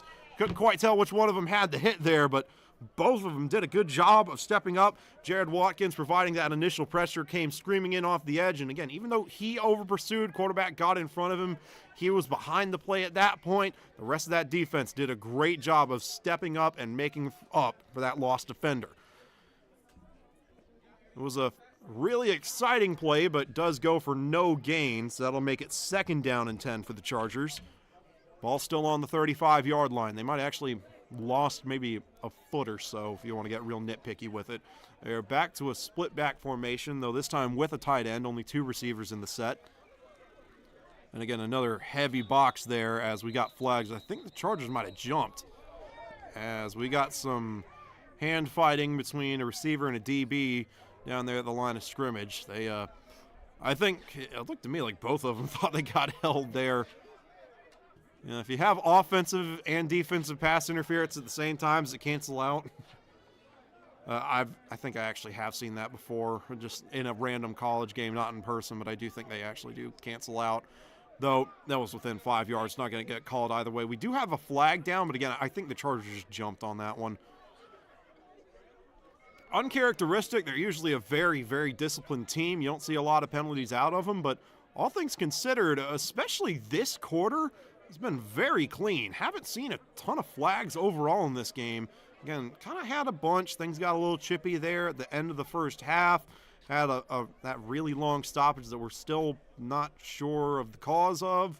But other than that, been a pretty clean game by both sides. Second down and 15 coming up for for the Outlaws. They call that one against the Outlaws.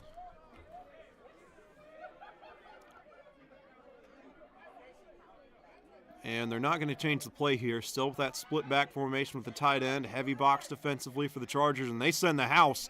Quick throw over the head and intercepted! Oh, he threw it right to him. And this one, he's got a convoy in front of him. That is a pick 6 for the Chargers. And that was just a miscommunication between the quarterback and the receiver. I think he thought he was going to run that route probably a lot deeper than he actually did. And the Chargers make him pay for just a really tiny mistake on paper. Quan Pruitt, number 3, takes it all the way to the house from 35 yards out. And the Chargers have hit 40. Make it 42-0. And we're not even in the fourth quarter yet. Electric City just pouring it on here. As actually, are they taking the pick 6 off the board? They're kind of all lining up around the 20. Looks like they're saying he might have stepped out of bounds. The scoreboard here still says 42. And they're throwing the ball. They may just be huddling back around the 15 as the Outlaws, yeah, they're definitely, the Chargers don't want to kick a PAT, especially with Andre Talley, their regular kicker, not out here tonight. Again, maybe he's with Bobby Kennebrew and some of the other guys that are missing here tonight. I got a message from Quan Bristol not too long ago. I called his name out earlier saying he made a tackle. He texted me, he said, "Luke, I'm not out there." That was somebody else. I believe it was Robin Crawford Jr. that I got mixed up on. Again, these jersey numbers are going to be my worst nightmare. I'll see these things for years with how many I've gotten mixed up. But yeah, I think when I did say Quan Bristol with the tackle earlier, I believe that was Robin Crawford Jr. because I mentioned he had pink socks, and Crawford Jr. does as well. So they are going to gear up for a 2-point conversion here to try to make this 44-0. And again, the Chargers, what they've been able to do on offense over the past couple of games has just been staggering. I know they won probably 34-0 against the Ducks, and they went up to Fayetteville. I think they had a 49-6 win over the Strikers, and then they had that big game a couple of weeks ago that we streamed. I mean, I think this is their 4th consecutive game where they've scored at least 40 points, as diving for the end zone there and getting it is, I think that's number 42. Let me check my roster. That would, shoot, we don't have a 42 on here, or hang on, that's a 43. I know we got a 43 on here. That's Queez Hollings with the touchdown or the 2-point conversion. So 44-0 we got 1:47 to go in the third, and I wouldn't be too surprised if we see a running clock in the fourth quarter, because this one is just, I mean, it has been an onslaught. Offensively, defensively, the Chargers have scored every which way. They've done it through the air, they've done it on the ground, and now they cash in off of a pick six. And again, it's not as egregious as a pick six as I've seen. It wasn't like the quarterback was, rolling out on 1st and 10 and he just completely throws it across his body trying to find somebody that he had no physical way of getting the ball to. I mean, it was just a simple mistake between him and the receiver. It looked like he was throwing a 10-yard cut and the receiver ran a 5-yard cut. And if you're going to throw over the middle or even between the numbers and the hashes, you want to miss low, because if you miss high, there's going to be somebody behind that ball ready to take it away. And that one, I mean, again, just a small mistake in the grand scheme of things, a simple error, and it ends up going 6 points the other way. That is just brutal for the Outlaws. But the silver lining, if there is any on a play like that, is that you get the ball right back. So you'll have a chance to make those adjustments and prove that you can execute that play properly. Again, if they don't get another onside kick thrown at them, they are just there. That is a really big gap between the hashes. And yeah, they're telling somebody to come up, but even then, they've still got a lot of room over toward the near sideline. And whoa, I think he missed the ball. Okay, so never mind the onside kick. Well, that's like an offside kick or something. It never moves, but it's very rare. I see that happen either in person or on TV, maybe once every couple of years. But when it does happen, yeah, the offense gets the ball wherever it happened to land. So absolutely phenomenal field position here for the Outlaws. That's the rule. If it doesn't go 10 yards, kicker misses it or falls over and hits it with his helmet. I've heard of that happening once. That was a high school game that my dad was in, I believe, is when he said that occurred. When it does happen, just however far the ball goes, that's where the other team gets it.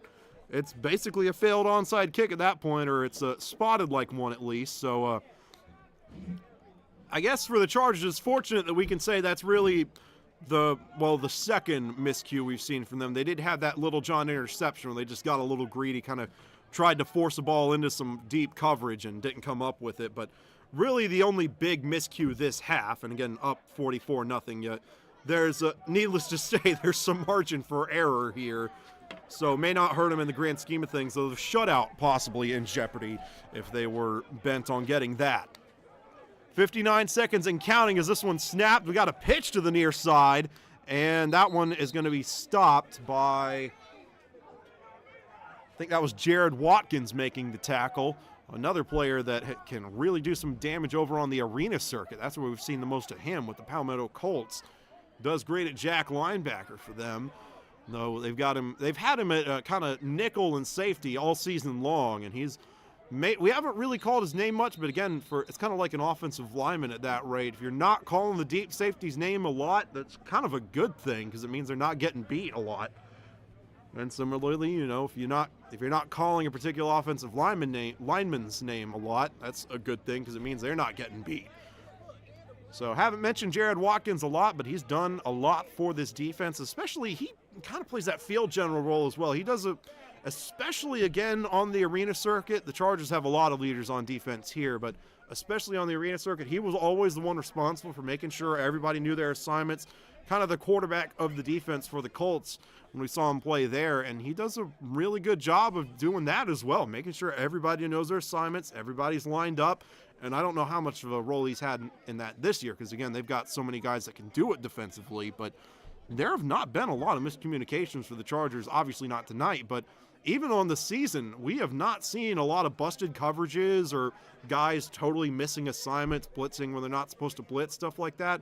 They've done a great job of staying lined up, staying with their man, knowing what the play is and knowing what they need to do. That's part of what's made them so difficult to stop this year. As we had a timeout taken there by the Outlaws. Yeah, 30 seconds to go in the third, so we haven't hit the fourth just yet. That was an issue the last time we streamed an Outlaws game. We hit the fourth quarter, and I don't think anybody in the stadium except players on the field even knew because they never switched sides. So it was the fourth quarter for a while in that game, and nobody knew.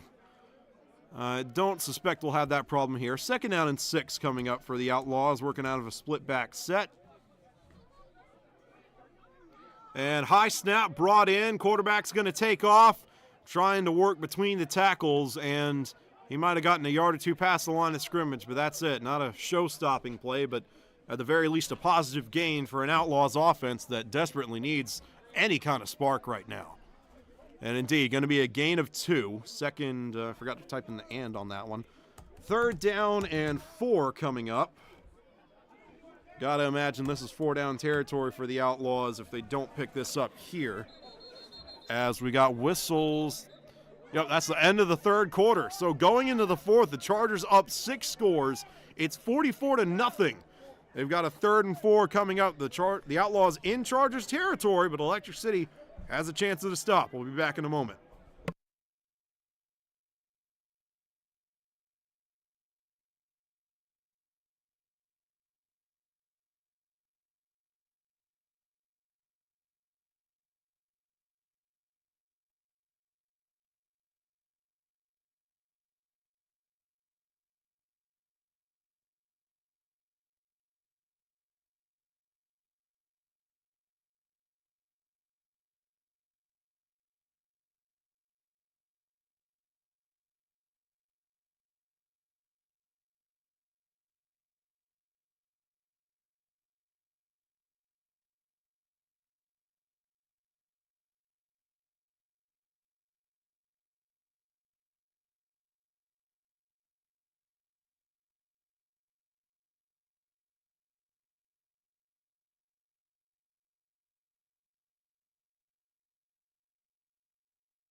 Oh, shoot, we got to get back to the game.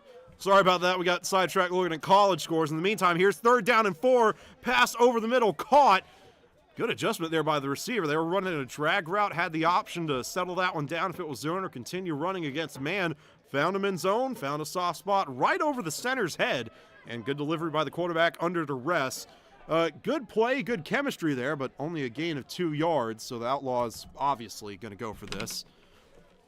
You're absolutely in 4-down territory right here. 4th down and 2 coming up. Ball's on the 25-yard, or actually a little closer to the 24. This is more like 4th down and 1.5. Stack formation by the receivers. They're going to throw out of it. Quarterback under duress. This is going to be really close. They say his forward progress was stopped behind the line of scrimmage. And if that's the case, and they rule in favor of the Chargers, that is going to be yet another turnover on downs. And indeed, man, talk about a defensive performance. The Chargers just have refused to get beat on the ground or through the air, and they have done a really good job of adjusting to that quarterback run as well. We mentioned, I think it was about halfway through the second quarter, I was talking about how the Outlaws had some success running between the tackles, with their quarterback. That has gone up in smoke in this half. They have done a really good job of making that adjustment. They're not over pursuing. They're not getting so deep into the backfield that they rush themselves out of the play. Their spies are staying disciplined, staying inside the offensive box, knowing that this guy likes to step up and take off as opposed to roll. They've done a really, really good job of keeping him in check in this half. And it forces what looked like another promising offensive drive to stall out. Another turnover on downs for the Outlaws, and the Chargers are going to take over pretty deep in their own territory, but that gives them the opportunity to burn off more of this clock. We're at 14-17 to go in the fourth. Expect this one to go by pretty quickly, or scratch that, maybe not. Here we go. Timeout taken by the Chargers, and I think I know why, because this four-wide set is something that they almost never run. So we're doing this again. They're going to start testing out some plays they don't usually run. I wouldn't be surprised if Littlejohn, after throwing, I think, 3 passes all game, has maybe 10 pass attempts in this quarter. Just, again, I understand the logic behind it, trying to test out some plays just in case come later in the season, playoff time, even next week, you get in a situation where you do need to go 4 wide with 1 running back in the backfield. If you do need to do whatever it is they want to test out, I understand the logic behind it, especially given that, these guys work 9 to 5 every weekday, so there's not exactly a lot of time to practice between games. This kind of is their practice session in a sense. I understand the logic behind it. It's a smart thing to do, but it does kind of drag some games out unnecessarily. And usually, again, the Chargers, they haven't necessarily lost a shutout or anything. I don't think that's anything they're too concerned about. Just winning the game more important than making sure the other team doesn't score at all at this point. But again, I think we're going to see a pretty lengthy fourth quarter if the Chargers continue to do this, though. Maybe they're just testing out to see if they can spread them out horizontally, run up the middle. Nope. Littlejohn straight drop back, looking very long. Has a man, but that DB was able to catch up to it, and it's going to be called incomplete. Number 13 for the Chargers, the intended receiver. That was Andre Patterson, as things starting to get chippy between the Chargers and the Outlaws. That one broken up right around the Chargers, or the Outlaws sideline. I tell you, after we had such a clean game. I've got no idea who started that, but things starting to get a little heated down there. If I had to take a wild guess, I would say the Outlaws maybe not too happy that the Chargers are throwing with a 44-point lead. And from that perspective, I can understand why they might be frustrated with that. You get the impression that the other team might be trying to run up the score when you're already up big.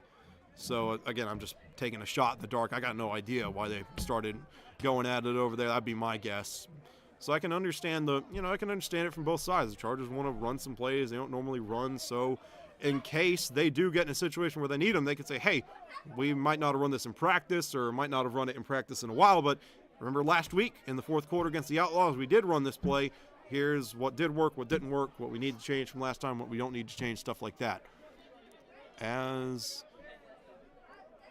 Yeah, it looked to me like for a second the Chargers might have switched quarterbacks, but they got huddled up without Mark Littlejohn, but I think they've already got more than 11 guys out there.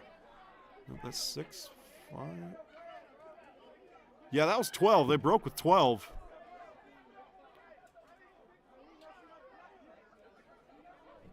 Five, 6, 7, 8, 9, 10, 11, 12. Yeah, they broke with 12, and they got one guy off.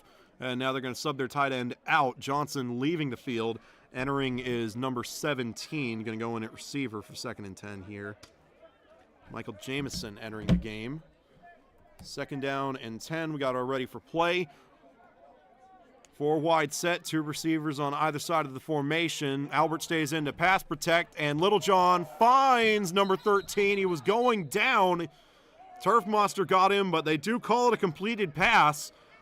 So that one, Andre Patterson, again the target on that one, and he gets it all the way out to midfield.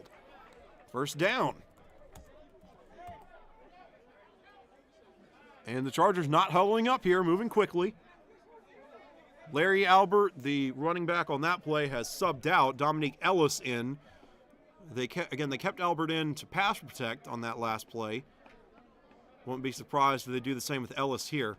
Though, I mean, they got the numbers to run this if they want to. If you want to go full-on air raid and say, okay, are we going to check to a run or not? As they kind of check to a run, they're going to swing this out to Ellis, who runs right through a man. Can't get by the second one, though, but I think that initial hit really sent a statement to this Outlaws defense that the Chargers are not done trying to score. They're going for 50. 2nd down and 5 coming up. It's a 5-yard reception there by Ellis, and he'll stay in the game. Chargers, once again, not moving super fast. It's not, full-on Chip Kelly, that kind of no-huddle offense, but they are moving quickly. Littlejohn, I know he and I have talked about it over the years, just, on long trips to games, downtime before games, stuff like that. He's a really big fan of the no-huddle offense. And having to navigate a nasty pocket here, but finds a man underneath the coverage, and still loose is, I think that's Prydock again. He's the only player I know of that has white socks, and indeed that's Prydock, the only skill player I know of. Larry Albert has the white socks as well. Again, I mentioned I was keeping track of everybody's equipment so I could hopefully kind of bypass the number issues, and Prydock, really the only guy that fits the bill of wide receiver build, white socks, and indeed that was Prydock with the reception. Good job by Littlejohn of finding him there too. Kind of a scramble drill sort of thing. Protection broke down, avoided the sack, and found the open man for a 1st down. As they run this one here, this is Cameron Delano really turning on the Jets and is slung down, but inside the 10-yard line. So a huge gain there on 1st down, and that, I tell you, that is one of the biggest benefits of not just running up tempo, but also running these 4 wide receiver sets and passing successfully, is that you force that defense to stretch itself out horizontally. They might go 2 safeties, sling a linebacker out in coverage, and that leaves you with a hat on a hat inside the box, 5 men on 5 men. And when you get that situation, you can pretty much run it for 10 yards a pop as many times as you want until they bring another defender down to stop the run. Trip set, but still in that 4 wide receiver formation. Delano, the running back. 1st down and goal. Littlejohn fields a low snap, going to take it himself, has a blocker, and got really close to the end zone. I don't know that he made it. The Chargers think he did, but I have yet to see a signal from the far side judge. And they're going back like he did make it. And they've updated the scoreboard. It was very close, but I think they're going to call that a touchdown. And yep, they're going to go for 2 here. So Mark Littlejohn notches a rushing touchdown to make it an even 50 points here for the Chargers. And they're going to line up for the 2-pointer here. Same formation as last time. Trips to Littlejohn's right. Delano, the running back. And then they got a hat on a hat. That safety is lurking close enough that I think he could stop the run if he wanted to. And they're going to try a run to the outside here. A little pop pass over to DeKeys Hollings. First time we've called his name. Usually a deep threat, but he's getting it done on the ground here. In for the 2-point conversion. Make it 52-0. The Chargers still firing on all cylinders after 11:09. 3 quarters in the books already, and the Chargers showing no signs of stopping. Again, that is just a crazy margin right there. 52-0. Electric City showing you why they are the top-ranked team in the league, why they've already clinched a playoff spot, and why they have not lost a game all year. Offense, defense, and special teams. They've looked good on all 3 tonight. Man, look at that. They've already got guys out there ready to kick this thing away. They're saying that defense is ready to get back out there. They don't have everybody out there yet. They got 6 men. They need 5 more. And there come 3.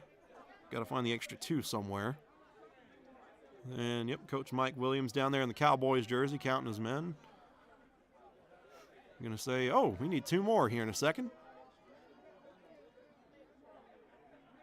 All right, yep, there he is. He's holding up the finger. I got 1 right there, and he's saying, hey, we need 1 more, and looks like he's got 1 more. Nope, 99 was going out there, and then he decided he wasn't. Maybe he had an equipment issue, not sure what. But, yeah, they only got 10 out there. They need another one. Unless they want to go Notre Dame strats and run it with 10 guys, and nope, Jordan Adams coming on there late. And now he needed a T. Yeah, you might need that if you're going to kick a ball off. I suppose they could have a guy hold it if they wanted to, but I mean, that obviously takes a guy out of the return game, a potential tackler, if you will. And man, again, the Outlaws, I don't understand this kickoff formation they're in. They've tightened up the spacing a little bit. I guess they're trying to set up for a return, but only 4 men on the 40-yard line. They're just asking for a squib here. And they will try and get it in that dead zone. They've got a chance here, and man, just barely recovered by the Outlaws. I'm not sure who that was that came screaming in to try and reel that thing in, but he almost got it. Man, almost a second onside kick recovery there. I think that was number 10 with a shot at it. It's either 10 or 19. If it was 10, it's going to be Jonah Richardson. I've got a 19 listed as Shaheem Jones. Again, not quite sure which one of them got in there, but man, they almost had it. That was, dude, shot out of a cannon trying to get that thing back. And again, I don't understand the logic there by the Outlaws. Let's put 4 guys up on the line and hope they squib it. Or, oh shoot, we only got 4 lines there. There's a big gap over there. I sure hope they don't kick it onside. They might get it. Like, I mean, it's standard procedure to have 6, 7 guys up there. I mean, a lot of times you can get away with 5 if you really want to set up a bigger turn, but I don't know that I've ever seen 4, and the Outlaws have done it at least 3 times.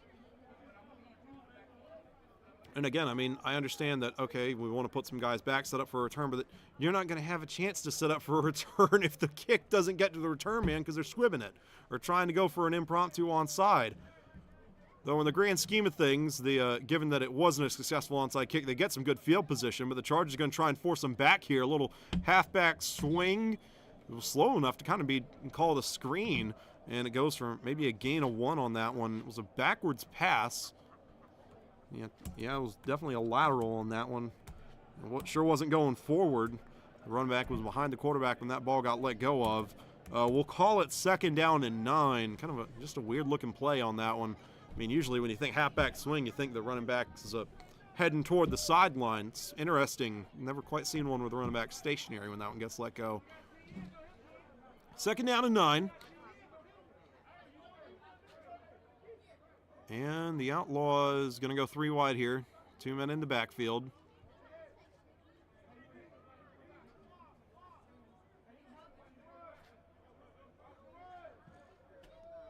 And just waiting on the snap now. Here it is, 2nd and 9. Big pursuit by that defensive line. And, man, they found a soft spot in the zone, and the receiver just dropped it. Again, I was about to say he might have been worried about getting hit. I know if I were in his shoes, I'd be worried about getting hit, given some of the hits this Chargers defense has laid out. Pass goes incomplete. It's going to bring up 3rd down and 9 for the Outlaws. Ball spotted on the 40, or actually the 48-yard line. So I'd have to say advantage defense on this one, especially given how well those guys can get into the backfield when they're in obvious passing situations, when they get a chance to just really pin their ears back and get after the quarterback. The Chargers do like to blitz a little bit. They won't send like 7 or 8 guys in this down and distance, but they do like to, bring in a defensive back off the edge a little bit. But with how well this defensive line's been playing, I don't even know that you have to blitz here. I think you've got the firepower to just get home with 4. We'll see what they do. They've got 4 men in the box, or at least close to the line of scrimmage. Going to be very tough sledding if they try to run this thing. And they will rush 4, and they're going to try a fade, and this one is batted up and intercepted! Taken away by the Chargers, and they might have a chance at another pick 6 here. Trying to cut this one inside, caught a man flat-footed!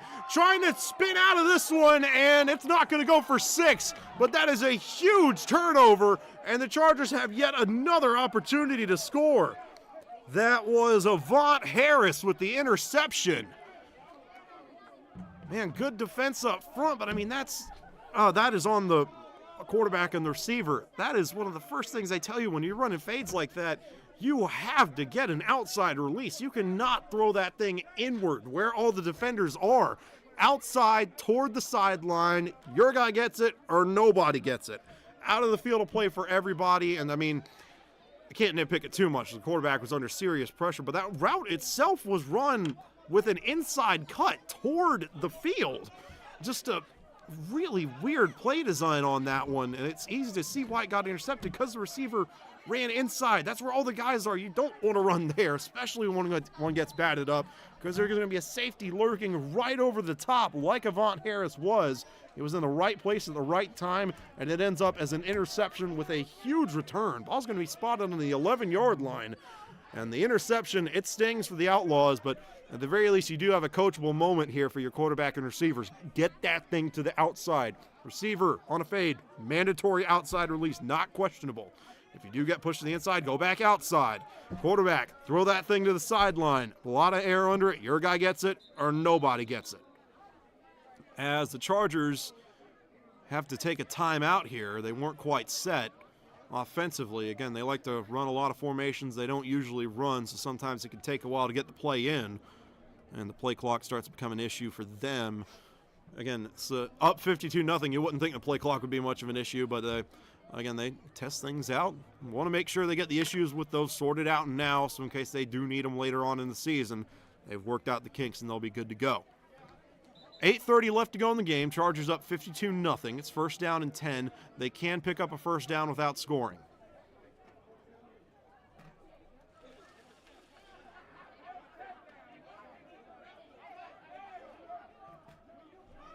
And the Chargers still making substitutions here. And it looks like they're going to go 4 wide, but they're going to swing Johnson out as receiver. This is looking like a wide receiver screen to Hollings to me.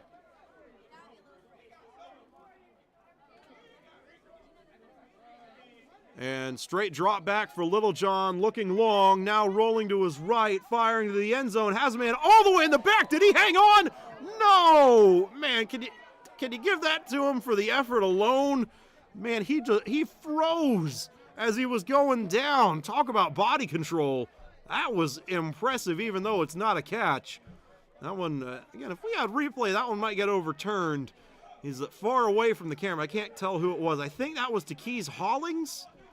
Though, I tell you, he lined up in the slot. Impressive job just to be able to get to the back corner of the end zone from where he was. That was a lot of grass to cover.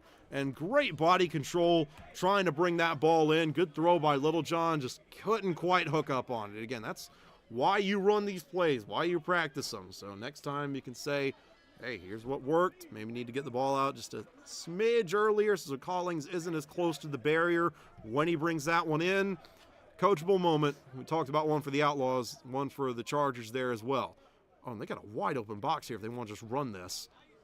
Nope, Little John going to go for the screen to Prydock, and he's dancing around, and he's not even going to make it back to the line of scrimmage. He started dancing, but there wasn't anywhere to dance to. That one was very, very well defended by the Outlaws. Third down and 11 coming up. Going to be a loss on the play, unless they do say he got back to the line, which, yeah, there's not a case to be made on that front. Actually going to be third down and 13.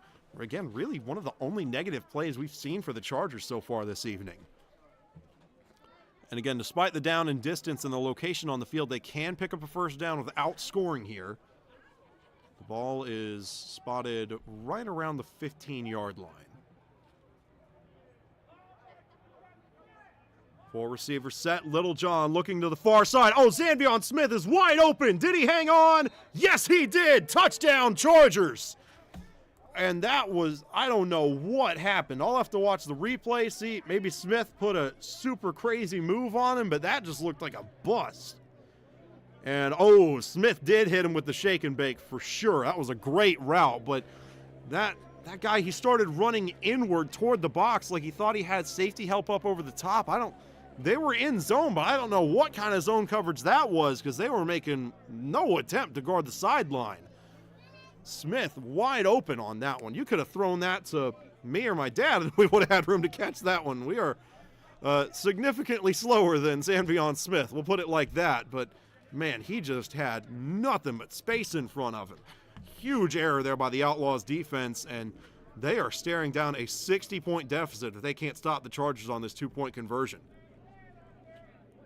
58-0. Clock is stopped at 7 minutes to go.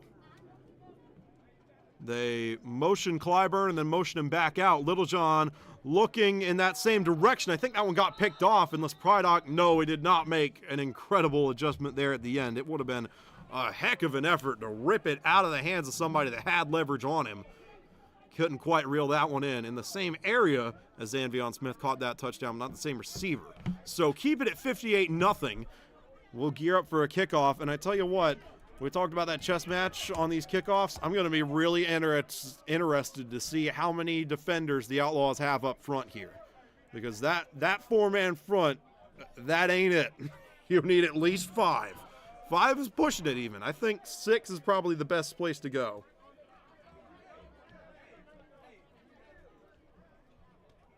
And got a correction on the interception. That was Michael Jamison with the interception. I've got Avant Harris as the 27 on my roster. But nope, that was Jamison. Yep, Michael Jamison, number 7. Oh, that was it. He wears 20. He wears 17, and I saw a 27. So the number's still coming back to haunt me.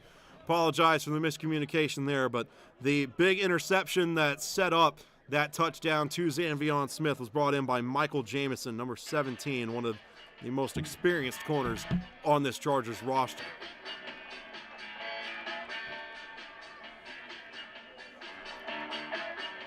As we finally got some music. Are you kidding me? Okay, I thought they were about to roll with a 3-man front, but it's, man, I tell you what, I'm playing devil's advocate here. I do not know that 74 is going to be able to get upfield fast enough to recover this if they kick it up the middle. That is an offensive lineman trying to outrun potential wide receivers and DBs on what might be, at the very least, another squib. They're cheating up now, and they're going to kick it right to 41. He wasn't looking for it. Oh, the old water boy strats. That was awesome. That was awesome. That is exactly what happened in the water boy. He was scanning the defense. He said, who's not paying attention? Who looks nervous? He found his guy. He kicked it out and just right to him. It didn't go 10 yards, but it doesn't matter. As soon as a kick is touched by a member of the defensive side, it's live. It can be behind the original kick for all that matters.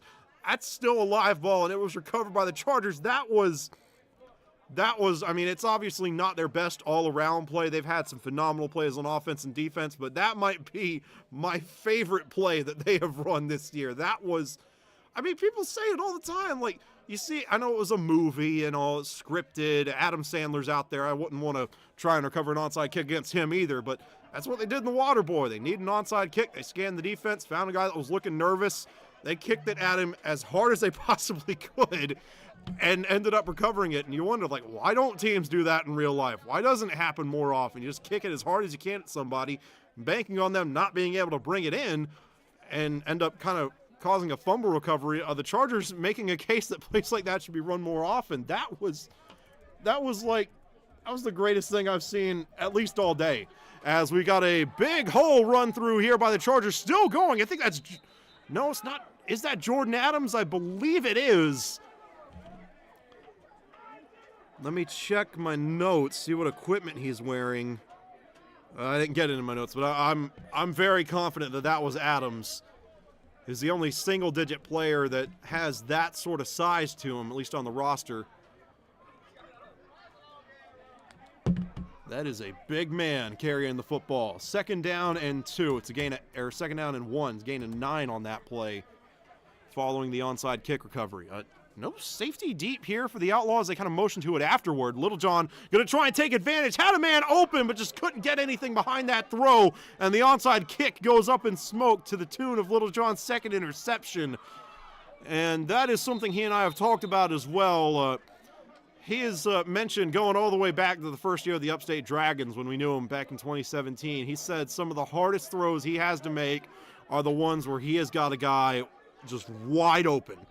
And it's a cliche, I know, but for him, he's mentioned it to me a couple of times. It's hard for a quarterback at any level. When you see a guy that open, you get excited. You're like, oh my gosh, he's open. I got to throw it. I got to get it to him. And you get working so fast, you get so excited, your adrenaline starts pumping so much that you forget your fundamentals. You don't quite set your feet, you don't get a good drive on your hips. Maybe somebody gets into the pocket at the last second, doesn't necessarily knock it out of your hand, but just nudges your arm as you're letting go of the ball. You can't get everything on it, and what could have been an easy touchdown for the Chargers turns into a pick. And again, that's just a coachable moment for Little John. Even a guy that has played a ton of football. By my count, this has got to be at least his 15th year playing football, not even counting college and high school, just past college at the semi-pro arena level. He's got at least 15 years under his belt and still learning stuff. So 1st down and 10 for the Outlaws following the interception. Ball spotted right around the 40. We got 4:40 and counting left to go in the game. The Outlaws trying to break a shutout here. They're going 4 wide.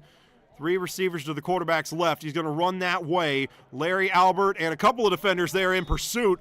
Albert got to him from the front. Coming in from behind, I believe, is number 24. Yep, that's Dominique Ellis with the combo tackle. 23 and 24 getting in on that one. And I think they say he got just to the line of scrimmage, or they're moving it up now. Yep, not a big gain on that one, but they do gain positive yardage. 2nd down and about 7 coming up, we'll call it.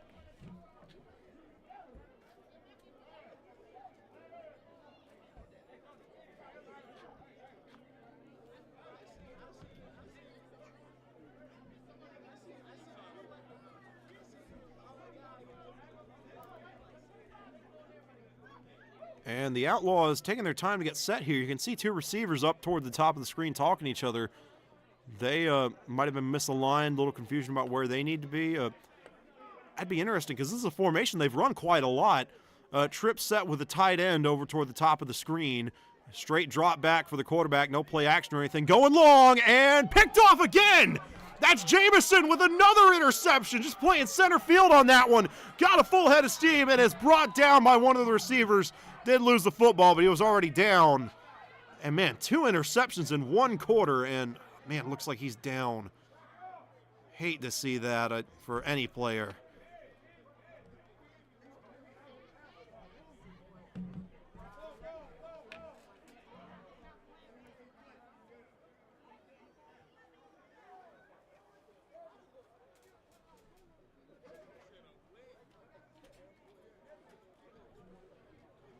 All right, and he's back up. Just looked like he just got a little shaken on that one.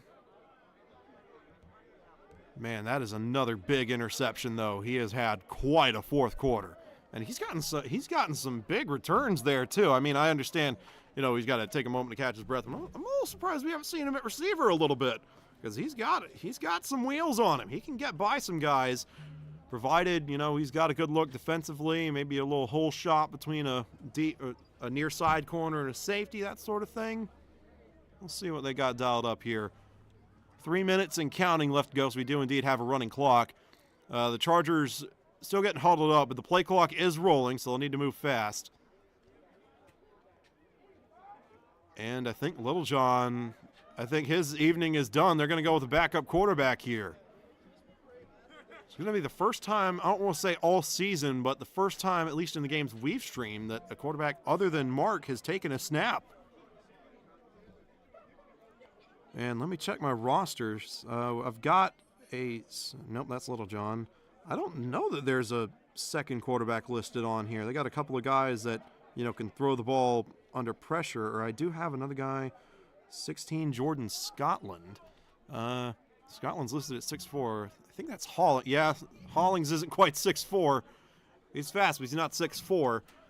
But that is going to be Hollings in as the quarterback. Maybe a little wildcat here. And it doesn't really matter right now. It's all just semantics as he hands off there to number 43 and got a late flag down afterward. Hollings in as the new quarterback. Quees Hollings with the carry there. Not sure if there's any relation there or not. That was 1st and 10. I know it says 2nd and 7 on there. That was 1st and 10. Holding called against the Chargers. That'll be 1st and 20. Doubly difficult now that you don't have your starting quarterback out on the field. But, again, as well as they've run it, Littlejohn, again, I know he's thrown it a lot in this 4th quarter, but they scored about 40 points with basically no passes. They had one screen and a deep shot to Zamvion Smith, and I think those were really their only 2 completions before they started getting fancy with the formations here in the 4th. As we got some difficulty, I think the Outlaws only have 10. 5. Yeah, unless they're bunched up really tight on the line, I'm only counting 10 guys. And yeah, that's nope, there he is. There's the 11th guy. There was a safety I didn't see. It was way back there. Hollings hands off to, man, I don't know who that is yet. He's got some wheels, and that was Hollings to Hollings again, 43 with the carry, and gets a lot of that penalty yardage back. Robin Crawford Jr. going to come into the game now, one of their speed backs. 2nd down, and we'll see where exactly they spot this. Looks like it's going to be 2nd down and 13 for the Chargers. Clock continues to roll. This will probably be the last possession of the game, barring a touchdown on this play or a really quick turnover. As Hollings makes his way back into the huddle.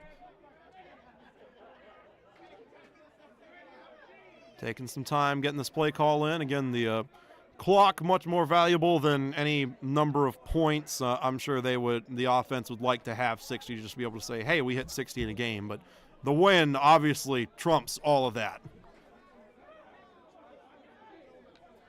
49 seconds and counting. Play clock probably going to be a concern here. Everyone bunched up really tight defensively for the Outlaws. I think they're banking on Hollings just handing off.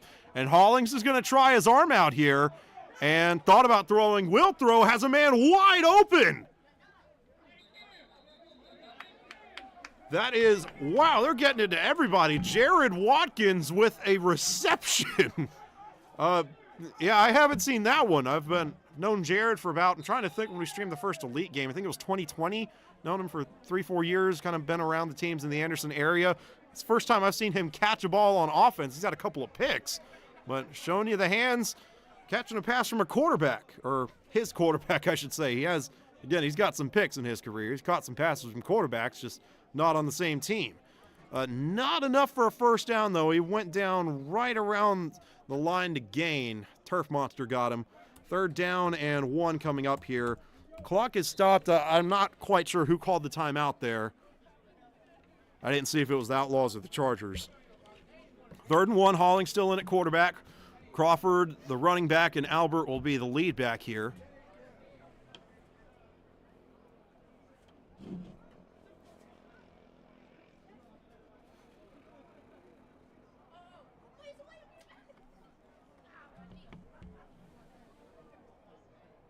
And got a split back look. Again, it's a different formation, but still very similar to their base set. And Hollings will drop back to throw again. Has time, looking long, and incomplete. Intended for number 27. I believe that's Avant Harris. Yeah, I'm not quite sure because 27, with the message I got about 27 and 17 potentially switching jerseys, I'm not quite sure who's who anymore. It was the guy that's had 2 picks. The guy the Outlaws want to make sure they don't throw 2 again.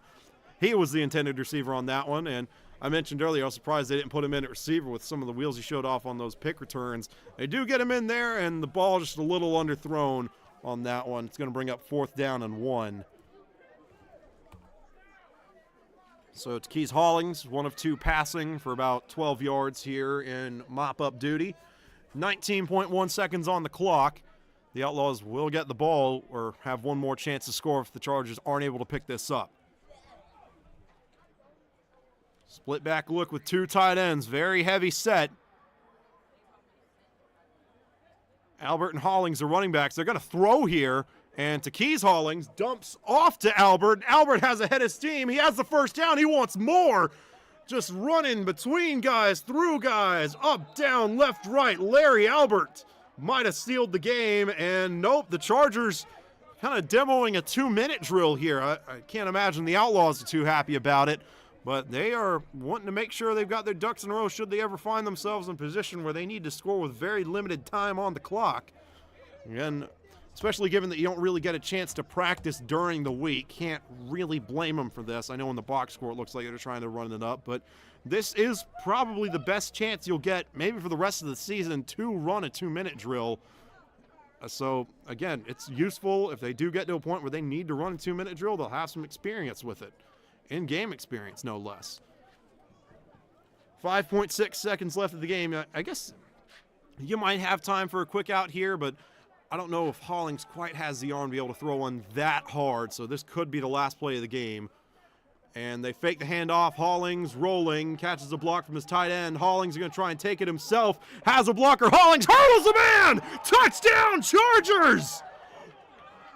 At the buzzer, Taquise Hollings leaping for the moon and makes it 64-0. What a way to end it. Man, I thought they had him dead to rights. He was going to go down around the 5-yard line. That'd be that. And he says, no, I don't get much opportunity to play quarterback. I'm taking this in there, and just leaps over. He might have hurdled, I think, 2 guys on that one. That was incredible. A show-stopping play to literally stop the show here. The clock is at zeros. They're not going to make him go for 2. The game is over, and the Chargers have the biggest win of their season and the biggest win by any team in the CCFL this year. A 64-point margin of victory, a shutout no less. What a performance on offense, defense, and special teams. Don't forget the 2 recovered onside kicks either. What a game. The Electric City Chargers move to 9-0 on the season, and the Outlaws fall to 0-8, still looking for their first win of the year. But they did not give up in the face of a team trying to run a 2-minute drill.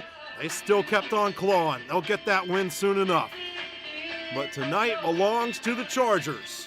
So, quick update on the streaming schedule. Again, the best way to stay up to date on what's going to be streamed and what's not is to subscribe to the channel, turn on notifications. You'll get notified whenever we set up a stream that says, hey, we're going live in a couple of days. Something like that. You can share the link around if you want. But as far as my knowledge goes, we have only got one game coming up within the next couple of weeks. That's going to be on Tuesday. The Anderson Bills are going to be taking on their rivals in the Anderson Raiders at Anderson Turf Field this Tuesday. I believe 7 p.m., could be 6, somewhere in that neighborhood, 6 or 7, Tuesday evening. Don't want to miss that one. Bobby Kennebrew, the coach for the Bills, has sworn up and down that it's going to be a phenomenal game. Those Little League games are always a blast to watch anyway.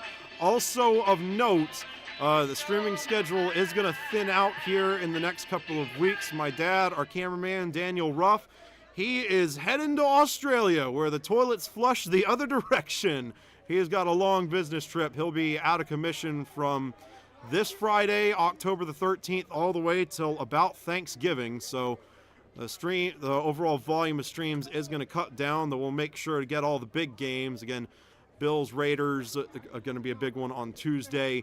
He'll be in town for that one. But after that, we've got the CCFL playoffs coming up. Again, the Chargers have clinched a playoff berth. There's no doubt about it. If they're 9-0 and somehow haven't clinched a berth, I don't know how the playoff system would work. But they're obviously going to have one more game past the regular season. Not quite sure when that's going to be. We'll get that stream up as soon as we can, so you can go ahead and be sharing the link around if you need to. But CCFL playoffs coming up, going to be at least one round. The Chargers, again, clinched a berth. Then after that, I'm also told that the Bills and the Seminoles for the Greater Anderson Youth Football League are going to have playoffs around Halloween. We'll try and get those streamed as well if those teams qualify for the postseason, which both of them are doing pretty good right now. So I imagine we'll get some postseason games in for them as well. I'd like to thank all you guys for tuning in. I think we had our biggest turnout for a Chargers game on the stream tonight. Peaked at around 35, 36 viewers. Good turnout on the stream. So I want to thank all you guys for tuning in. Again, remember, subscribe if you feel so inclined. Turn on notifications. You'll be notified whenever we get a new stream up, and you'll be notified when we go live as well. For Daniel Ruff, my father, this is Luke Ruff signing off. Have a great evening, everyone.